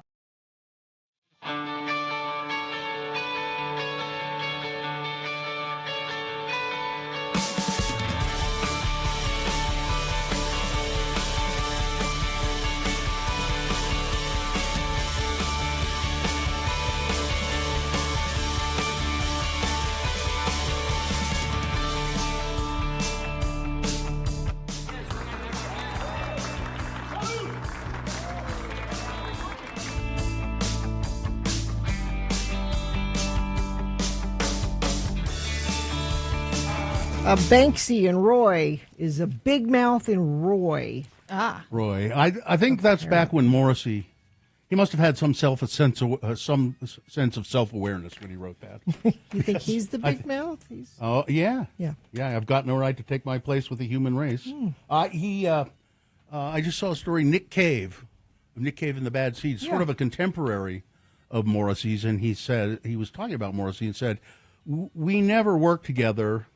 There was some talk of doing it at one time, but he's a very talented person, he says of Morrissey. He's very talented, but there are things about him as a person that I don't care for. I think a lot of people would agree with that. I don't like his feelings about certain things, and yeah, Nick said so. I'm glad I never worked with him. That's what he said. So anyway, but that's a great song. I got to admit it. All right, let's see. It's time for the Boner Recap game. And do we have somebody there who would like to participate in that? We do. We've got Corinne. Corinne, good morning. How are you today? I'm good, thanks. You're welcome, thanks. I was about to say fine, just fine. You could say that, too. We take both of those. You could say that if you like. Corinne, what are you doing? Just trying to survive the heat. Yeah, it's hot already. Are today. you in a place that has air conditioning? Yeah, we have the window air conditioning, which isn't great, but it'll suffice. Yeah. Unless you stand right in front of it. Right. That's about... Right. Yeah. I end up sleeping on my couch a lot because it's right in front of the AC. Yeah. That makes sense. Well, Corinne, let's see if we can't get you feeling a little better by winning a prize. What is the prize that Corinne can win? Tickets to Monster Jam World Finals. They're coming to Rice Eccles Stadium July 4th and 5th. This is the first time ever they've had those finals here in Salt Lake. You can get information and ticket information at x96.com. Corinne, you're not by any chance named after the city of Corinne, are you? No, it's spelled differently. Oh, okay. Because, that was a lawless place at one time. I believe there was a house of ill repute there. Corinne didn't have anything to do with girl, that. but not a girl of ill repute. Okay, good. Corinne, I'm going to read the 3 boner candidates. You tell me which one was the winner. Were you listening earlier? I was. Okay, you'll get it. No problem. Boner candidate number 1, he's a smirking, arrogant twerp. That's Pete Hegseth, the Secretary of Defense, who just testifying before Congress, and he's just smarmy and smirky with these members of Congress who are asking him legitimate questions, and he says things like, well, I wouldn't believe everything you read in a book, Senator, unless it's the Bible. And isn't your time up? Your time's up. No. Your time. I believe your time is up, Senator. Senator Slotkin said, don't tell me he when my time is up. He has a punchable face. Oh, man. Then there's boner candidate number 2, and the title of this boner candidate just really says what it is. Dr. Oz, who is in charge of Medicare and Medicaid services. He's worth about $200 million of his own personal money. He says Americans need to, quote, earn the right to be on Medicaid. Okay. And then boner candidate number 3 also kind of sums up what it is. Meemaw makes us stay in a dog cage. This is a story of an Oklahoma grandmother who drugged her grandchildren more than once and locked them in a dog cage so that she could go out and do whatever it was she wanted to do. So that was the third candidate. Which one was the winner, Corinne? It was number 3. You betcha. Sure was. Boner candidate number 3, Meemaw makes us stay in the dog cage. Congratulations, Corinne. You will go see Monster Jam, which should be lots of fun. Have you ever seen those trucks up close and personal? I have not. Yeah, it's pretty. It's awesome. It is an awesome sight. So hang on the line, Corinne, and I think Mia will tell you. Maya, Mia, whatever. Oh, Mia, Maya. Oh, Mia, Maya. All right, Corinne, hang on. Well, let's maybe Winslow could help her then. Sure. Well, I see Tanner in there. He can help. Oh, Tanner's useless. I like Winslow. Tanner's useless. Oh man, okay. We're almost at the end, right? We're getting close, Bill. This is slog. This is my wife asked me this yesterday. She said, "Is it harder to do the show when Carrie isn't there?" Yeah. Yes. And I said, "Yeah, it is." And that's nothing against Katie. Katie's doing a great job. And it's hard to say why it's harder. Well, you have a little bit more time because you don't have the comedy drops because those do eat up some of your time. That's so it's part a little of it. bit longer. But it's also there's just this kind of, because we don't do this together all the time. It's an energy. This kind of cohesion and sort of energy. Yeah. And if somebody's feeling a little off, they can just kind of sit back a little bit. And I do my best to participate, but I don't want to overstep. Yeah, Katie, you're doing a great job. It's a hard thing to judge. Because not only is Katie doing that in here, she's still producing the show. She's training people. I am training. I am also still doing my own things in the computer right here while my interns do everything in there. So finally somebody's training Tanner. Huh? Yes. Finally, yes, we are. Finally. So it's a lot, but I do Bill, my best. When I'm on vacation, you don't have a hard time at all, though, right? Yeah, because you don't really do much. No, you don't do much. You're perfectly fine. Yeah. When I'm not here. Yeah, no. With Gina, as a matter of fact, I sometimes, even when you're here, I go, where'd Gina go? Oh, she's right here. She's still here. I'm right here. Over here. And I've just been dying for you to ask me if I know who directed the Favorite at the Salt Lake Acting Company. Do you know who directed The Favorite? Yeah, and I thank you for asking me because I just, for some reason, I feel compelled to say his name. Okay. It's Yorgos Lanthimos. He did the Emma Stone Academy Award winning. Yeah, the most recent one. Yeah. He's done a movie since then, too, I think. I don't know. I saw it and I liked it. My wife didn't care for it. Yorgos Lanthimos movies. He did The Killing of a Sacred Deer. He did Poor Things. Poor Things, right. With Willem Dafoe. I think Willem Dafoe is always in his movies. I love. Oh, and The Lighthouse. He did The Lighthouse. I still haven't watched that. I want to. Oh, no, he didn't. I take that back. I think that was Dave Eggers. He did The Lobster with Colin Farrell. Yeah. Mm-hmm. And he did Kinds of Kindness, which is his most recent one. And I didn't see that. It came and went kind of quickly. I didn't see Poor Things. Maybe the same reason your wife. Did she watch it and not like it? Because I haven't wanted to watch it. She didn't like she just didn't like the way the woman was portrayed by Emma Stone. You know, it's sort of a Frankenstein thing. Yeah. Where they. But what's his name was really funny in it. Mark Ruffalo. Mark Ruffalo was really good and just kind of all the performances are kind of over the top, and it's very stylized. Speaking of Mark Ruffalo, did you guys watch Mickey 17? I don't see. Oh, is he in that? He's in it, and he is so funny. Go watch that. Mickey 17 was actually really good. Oh, I did see it. Yeah? I take it back. I saw it. Yeah, with Robert Pattinson. Robert Pattinson. Yeah. We watched it a couple of weeks ago. Yeah. It was really good. It was very good. Yeah. And Mark Ruffalo he just looked funny. His character portrayal was funny. He's always excellent. Yes. Yeah. Anyway, Yorgos Lanthimos. I just wanted to say that name for some. It is.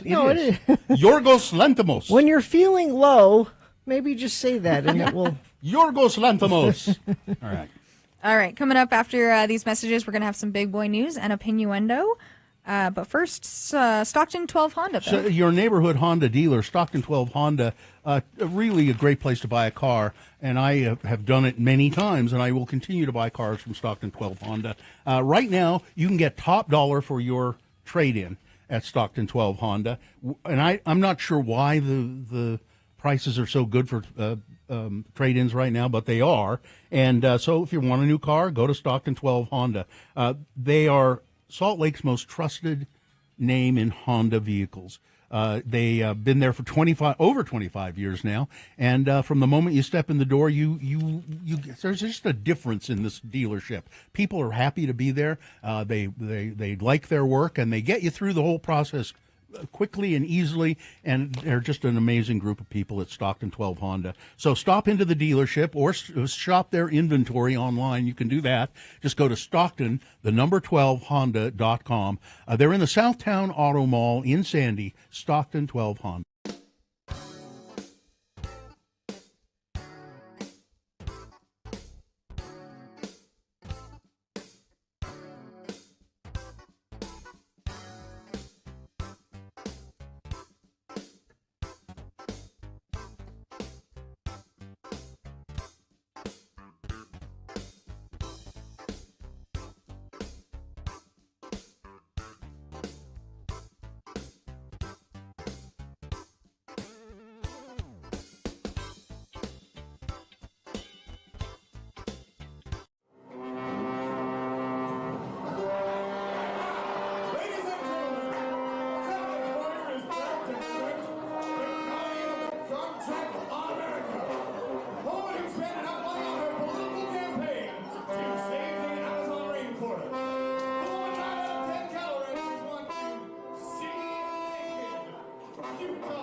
So sexy I could scream, so sexy I could cream, Zion better believe me.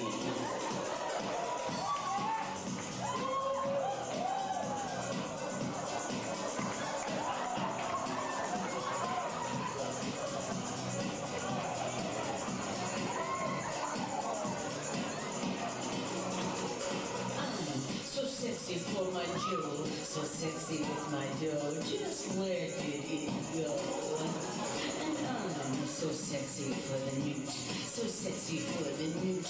The newt's just so cute.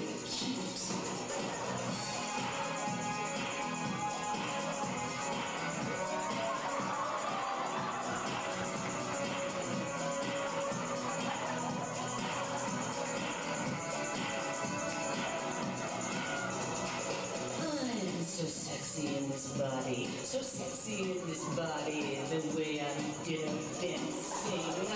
I'm a mother, but that doesn't mean I can't shake my little tush in committee, yeah. I'll shake my little tush in committee. I'm so sexy I could burst.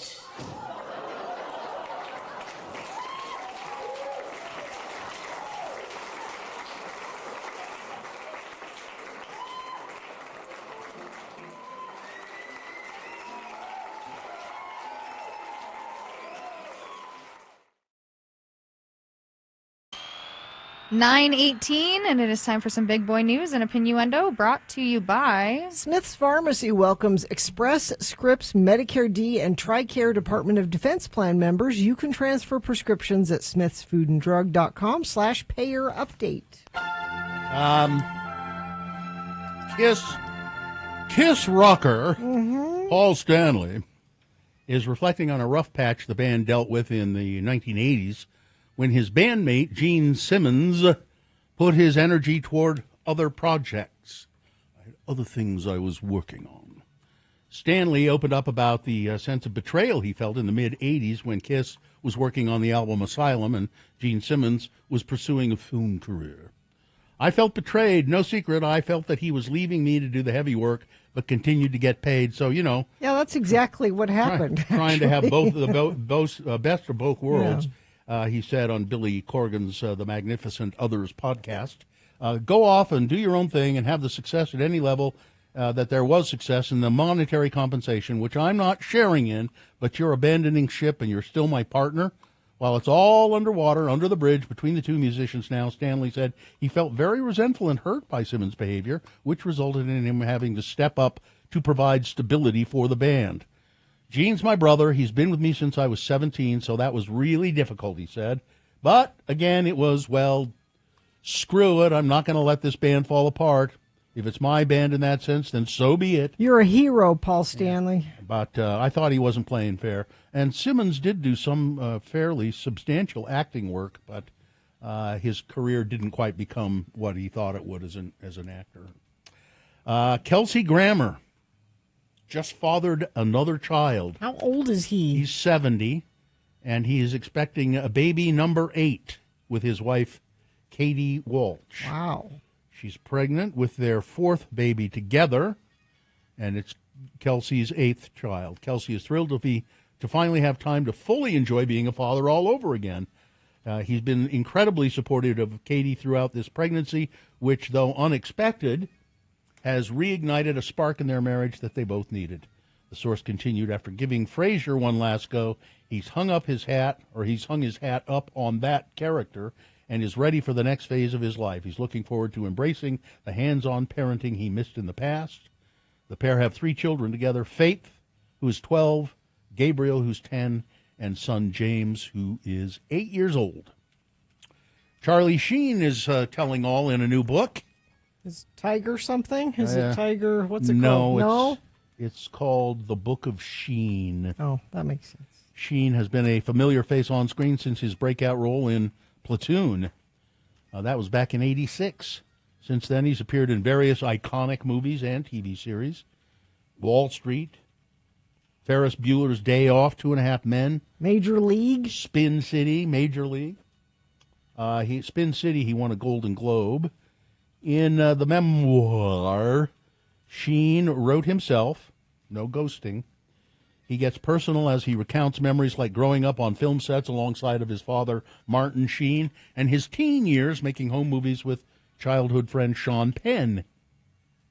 And, he's, I think he's kind of straightened up his life a bit.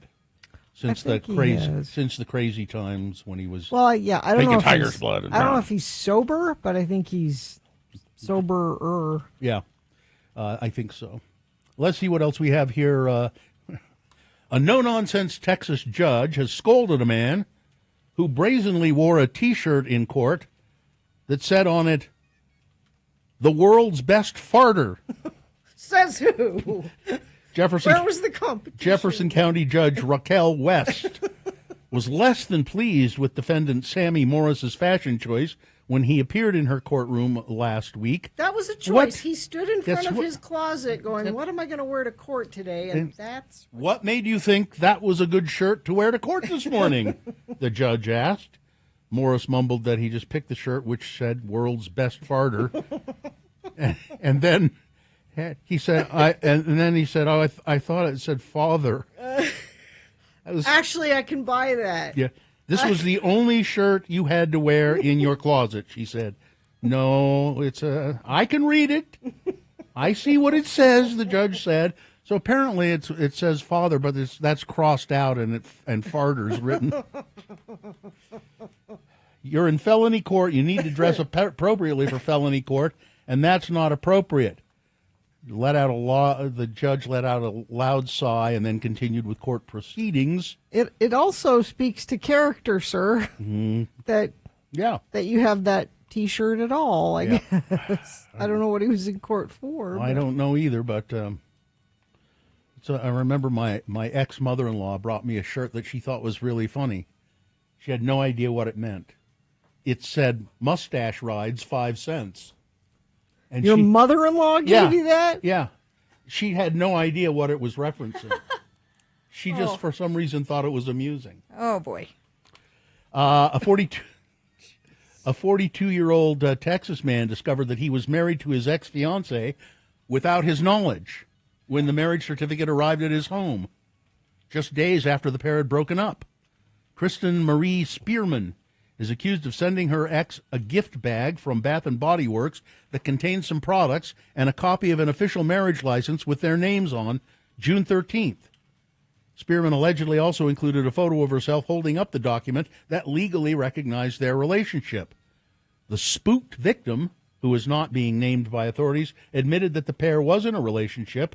Around June 2nd, they went to the county clerk's office to receive a marriage license. Both parties must appear in person and have valid ID to receive an application for a marriage license, according to the McLennan County website. Spearman and her ex-fiancé never made it to the altar.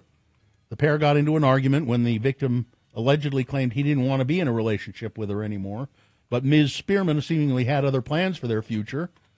Beverly Hills Police Chief Corey Martin claimed that Ms. Spearman went behind the victim's back and convinced a pastor to certify the marriage, even though the man wasn't in attendance or even aware of the ceremony. What could she possibly have said to convince him to... After the reverend signed off on the fraudulent wedding, Spearman took a certified marriage license to her local county clerk's office and filed the certificate with officials.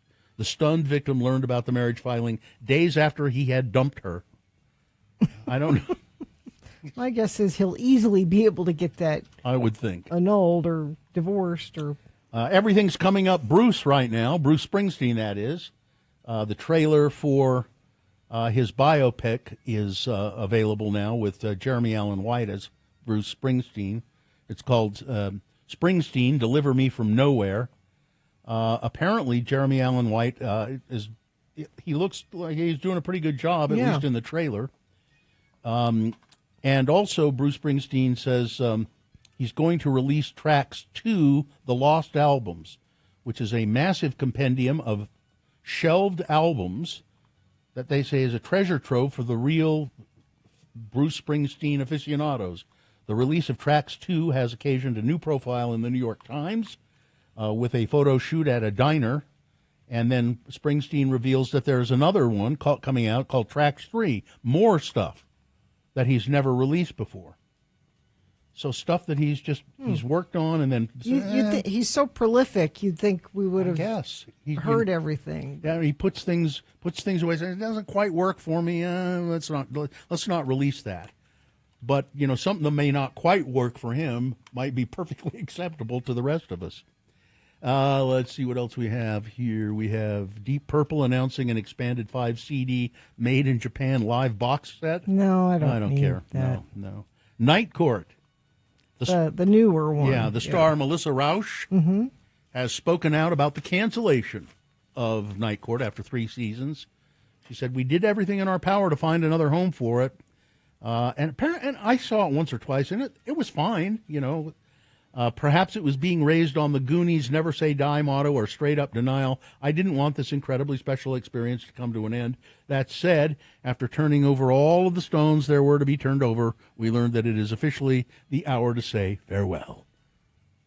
Or at least until next time, Rauch wrote. She was the star, and she was the executive producer of the series.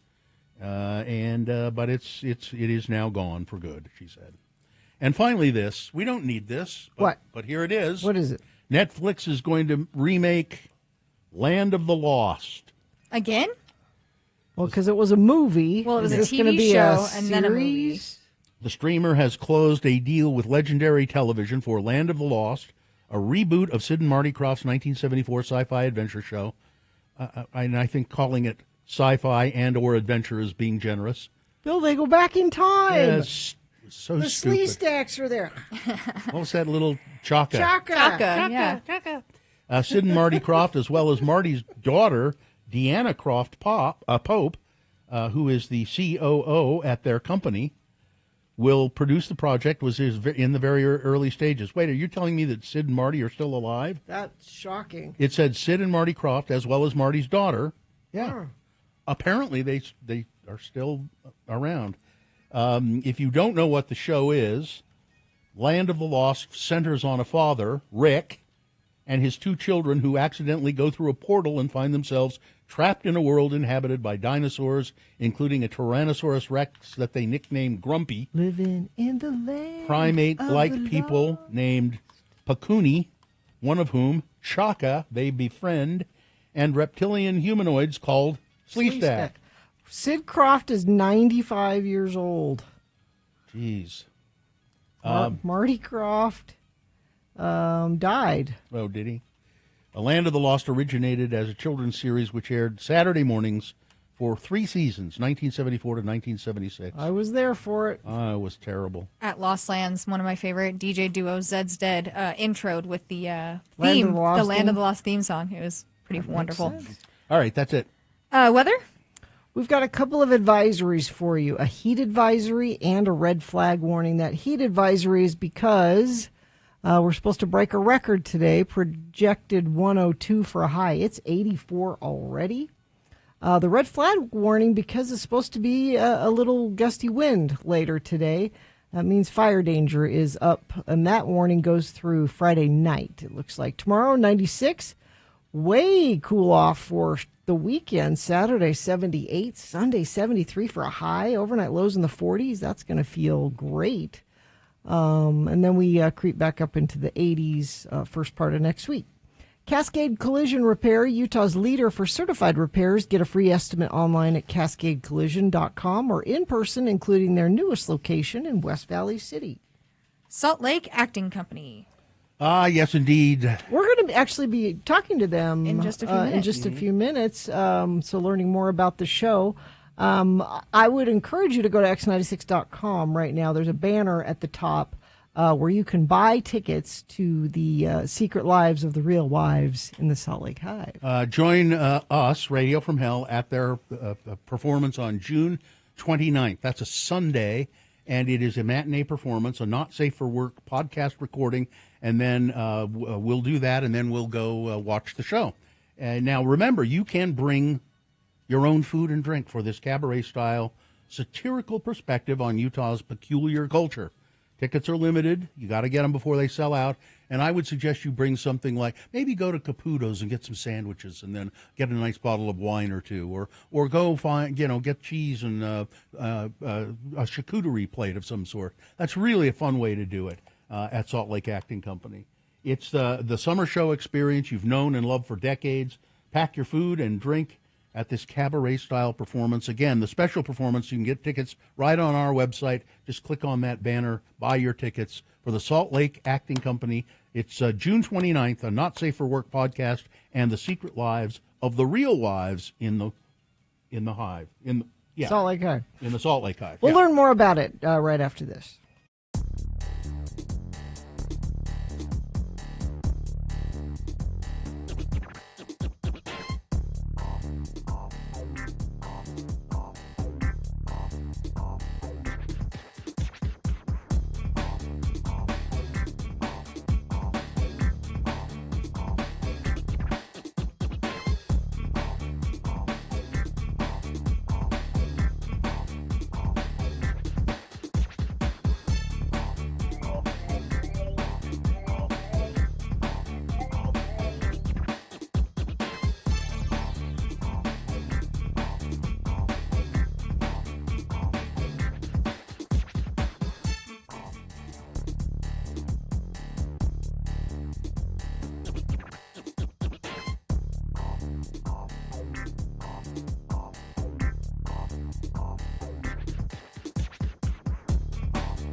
X96.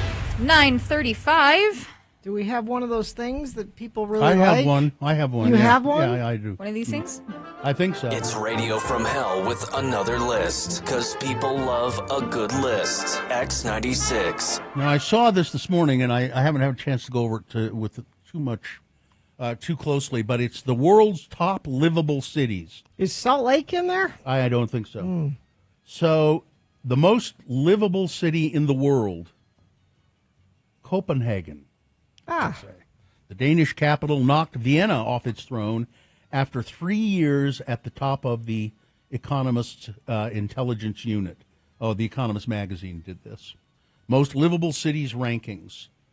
So the 2025 index released yesterday scored 173 cities across 5 main categories: stability, healthcare, culture, environment, education, and infrastructure. Copenhagen had a perfect score of 100. Let's go. Let's see. 3 Australian cities, Melbourne, Sydney, and Adelaide, cracked the top 10. I know our friends Ed Brass and Amy Donaldson spent there. quite a bit of time there, and they both just loved it. Yeah. I've been to Sydney, and it's a wonderful place. Auckland, New Zealand is also in the top. That's almost Australia. New Zealand is like a dream for me to visit. Vancouver, Canada was the lone North American city to make the cut, coming in at number 10. Overall, global livability remained flat over the past year with an average city score of 76.1 out of 100. So there you go. Those are the top 10, but I'm trying to see. Where's the only U.S. city? What's the highest ranking U.S. city? Oh, there it is. I found it. What is it? Highest ranking U.S. city on the list was Honolulu, Hawaii, which came in 23rd overall. Aren't there better cities in Hawaii than Honolulu? No, I haven't been to Honolulu for a long time, but people would castigate it and say, "Oh, it's just so, it's just too busy in there." And I had a great time there and enjoyed it, and I think part of the reason, Gina, that it would be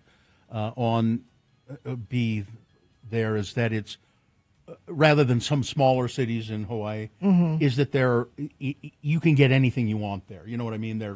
Because there are it's a lot a big of services. city. Yeah, there are lots city. of services. That's the reason. Yeah, but Copenhagen looks just beautiful. I've never been to Denmark, and I would love to go. And I've been trying to figure out where I could move. Like move? Like, yeah. I know a lot of people are going to Portugal. Yep. Because I guess it's easy to immigrate. There are a lot of Americans there. There's a city just north of the capital that is almost a lot of Americans live there. But I also know a lot of these countries are starting to make it more difficult for people to immigrate there, and they kind of don't want us a lot of times. Yep. It's like Kerry was saying when he went to South Korea and Japan, he was thinking he should get a Canadian hat pin or something so that people would think he was Canadian and not American. People are not happy with Americans these days. So I wonder why. Italy, for a while, this just recently changed. You could apply for Italian citizenship if you could trace just as far as like your grandparents or great-grandparents back to like living in Italy, being born in Italy. Oh, cool. And it used to be that Australia, a long time ago, Australia paid people to move there. Not anymore. No. But my cousin's been trying to get Italian citizenship for a couple of years. He's kind of paving the way for the rest of us to maybe. And I would never give up my American citizenship, but it'd be kind of dual fun citizenship. to have a dual citizenship, because the great thing about having an Italian citizenship is then you have free wine. Well, is that right? Free wine. No, free spaghetti. Because you have an EU visa. Yeah. You have an EU passport, Yeah. which means you can move easier amongst all those countries. My friend's parents had dual citizenship in Spain, and they actually just this year. Spain is another place people are moving. Yeah, they wanted to run away, and I don't blame them. Honolulu was the highest ranked, as Gina said, coming in at number 23, followed by Atlanta, 29. Atlanta, really? Yeah, I don't. I mean, again, there are a lot of services there, but it is a confusing, congested city. Yeah. Miami, Portland, Oregon tied for 44th. Charlotte, North Carolina, and Indianapolis landed in the top 50. Declining healthcare scores for the 4 Canadian cities included in the index helped drag down the overall average for North America compared to a year ago. And on the other end of the rankings, Damascus, Syria was ranked as the least livable city in the world. Well, I'm sure a lot of these cities, there's not much left there. Yeah. Tripoli, Libya, Dhaka, Bangladesh, Karachi, Pakistan, and Algiers, Algeria, also ranked in the bottom 5. I don't want to live anywhere else. I don't want to. I love this country and I want to be here. I don't want to escape. No, I just want to make it better here. I would like to live in a place that had better health care.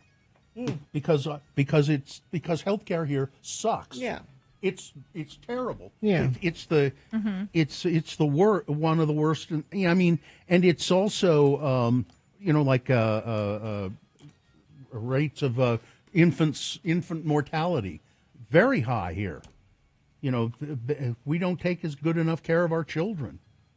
Somebody said, my partner did what Gina's cousin's doing. She's now a citizen of Ireland. Ireland would be good. I want to do that. Because, Katie, you look like a local there. Yeah. And they speak English, so you don't have to learn a different language. And I've been there. They sort of speak English. Some of them do. Some of them do still speak Gaelic.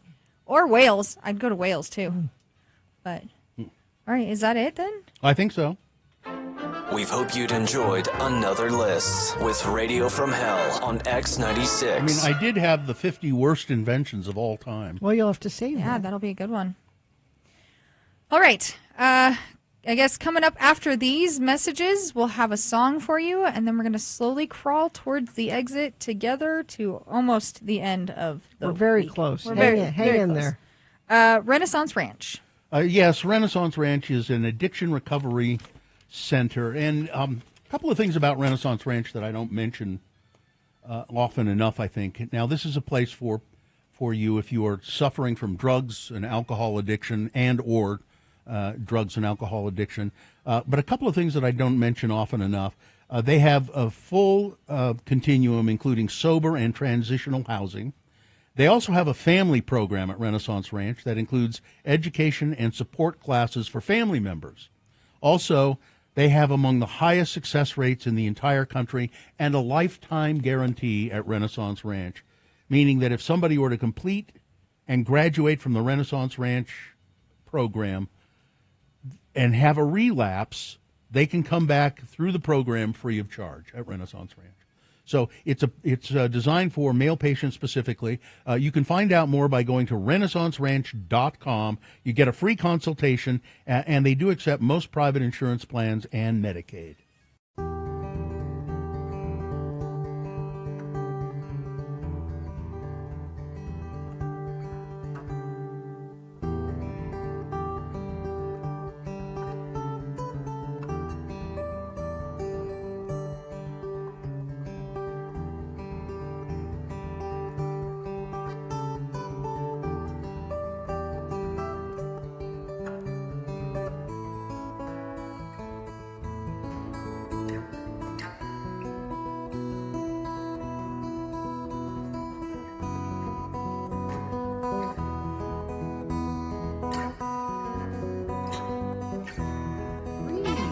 Well, it's time to put on your thinking caps and try to be smart, because it's time to play Beat Gina.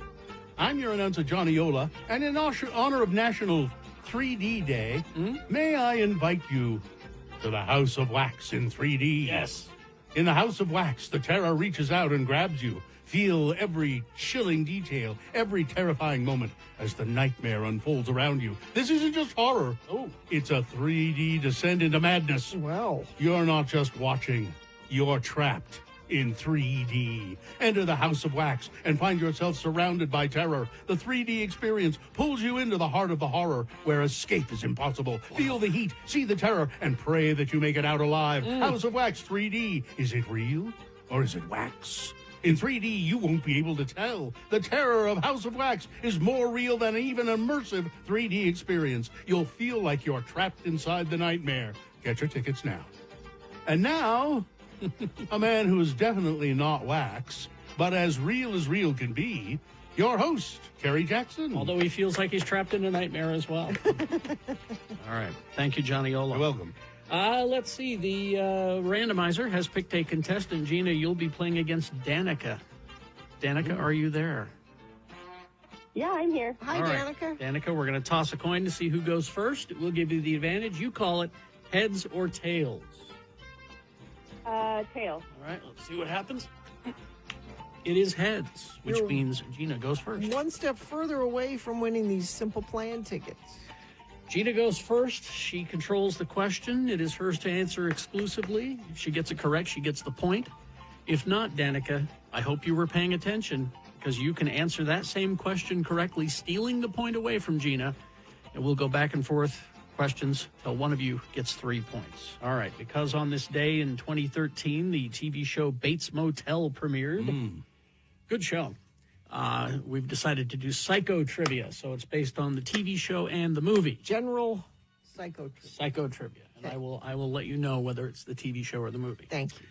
Okay, let's begin with Gina. Multiple choice. Here we go.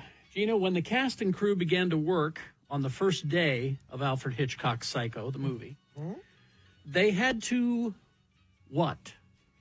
Was it 1, sacrifice a goat on the altar of Pazuzu to ward off the demon Lamashtu?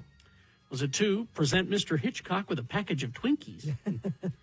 3, raise their right hands and swear an oath not to divulge one word of the story? Or 4, sleep at the studio and never leave until filming was finished? I do solemnly swear I will not tell what happens. That is correct. That's right. Raise their hands. That's a point for Gina. Now we go to Danica. Danica, in the TV show, what was the name of the motel Norma purchased? Now, they turned it into the Bates Motel. But before it was the Bates Motel, when she bought the motel, what was it called? Is it 1, the Amorous Feelings Motel, 2, the Plan Dome, 3, the Harborview Motel, or 4, the Seafarer Motel? I'm going to go with C. The Harborview Motel? Terribly Yeah. sorry. I threw that in there just to throw you off, because that's a different TV show. But it must be number 4 then. The Seafarer. Yes. I'm sorry, Danica. It's 2-0, and Gina controls the question. This could be over now. Don't give up hope, Danica. All will be well. All right. Gina. Yes. In the TV show, Yes. what is the Wi-Fi password for the Bates Motel? Okay. What is the Wi-Fi password? Is it 1, Shambhala? Is it 2, Mother? Is it 3, QWERTY1? Or 4, War Machine Rocks with an X? Mother. Mother is correct. And Gina wins the game just like that. My goodness. Wow. Sorry, Danica. Wow. It's okay, Danica. It's terrible. You didn't even get a chance to say anything, practically. I know. Wow. Danica, would you just say thank you? Because I am going to give you these Simple Plan tickets anyway. You can say that. Isn't that nice? Oh, thank you, Gina. I appreciate it. You're All right. welcome. Simple Plan. August 16th, America First Field. Special guest, Bowling for Soup, N303. All right, Danica, hang on the line. I'll tell you how to get those tickets. I've got to go home and take a shower. Oh, good. All right. Mother, really? I mean, that's a little on the nose. That was the Wi-Fi password. Yeah, that's Well, the fact that they had Wi-Fi was... yeah, anyway. that's also. It was a good show. I have questions. You can't nitpick on that sort of thing. Anyway.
Because I wanted it.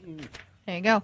9:51, and we're about to crawl towards the exit. I got a couple of things here. I forgot this, Gina. Yesterday you had a text sent to you that made you angry.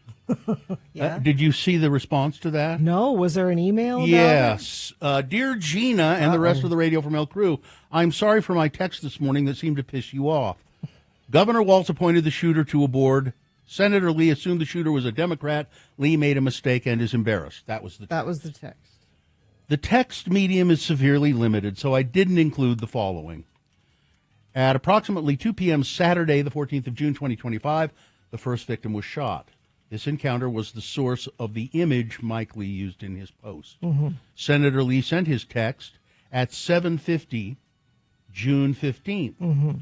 The Marxist text, just over 24 hours later, and the Waltz text at 11:15. This gives Lee or his staff about a day to Google the since publicly identified murderer, see that he was on a board appointed for or reappointed, but I don't think they would have noticed the difference, Lee on the, or the staffer, to the advisory board. So though note this from CBS, and then there's a link. About 6 years ago, Bolter was appointed to the Minnesota Governor's Workforce Development Board by Democratic Governor Tim Walz. It says on the CBS website.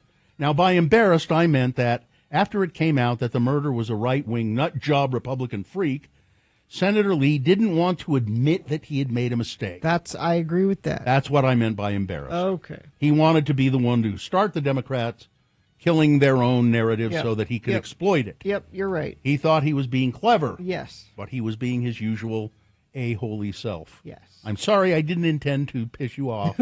I was just trying to add my 2 cents worth.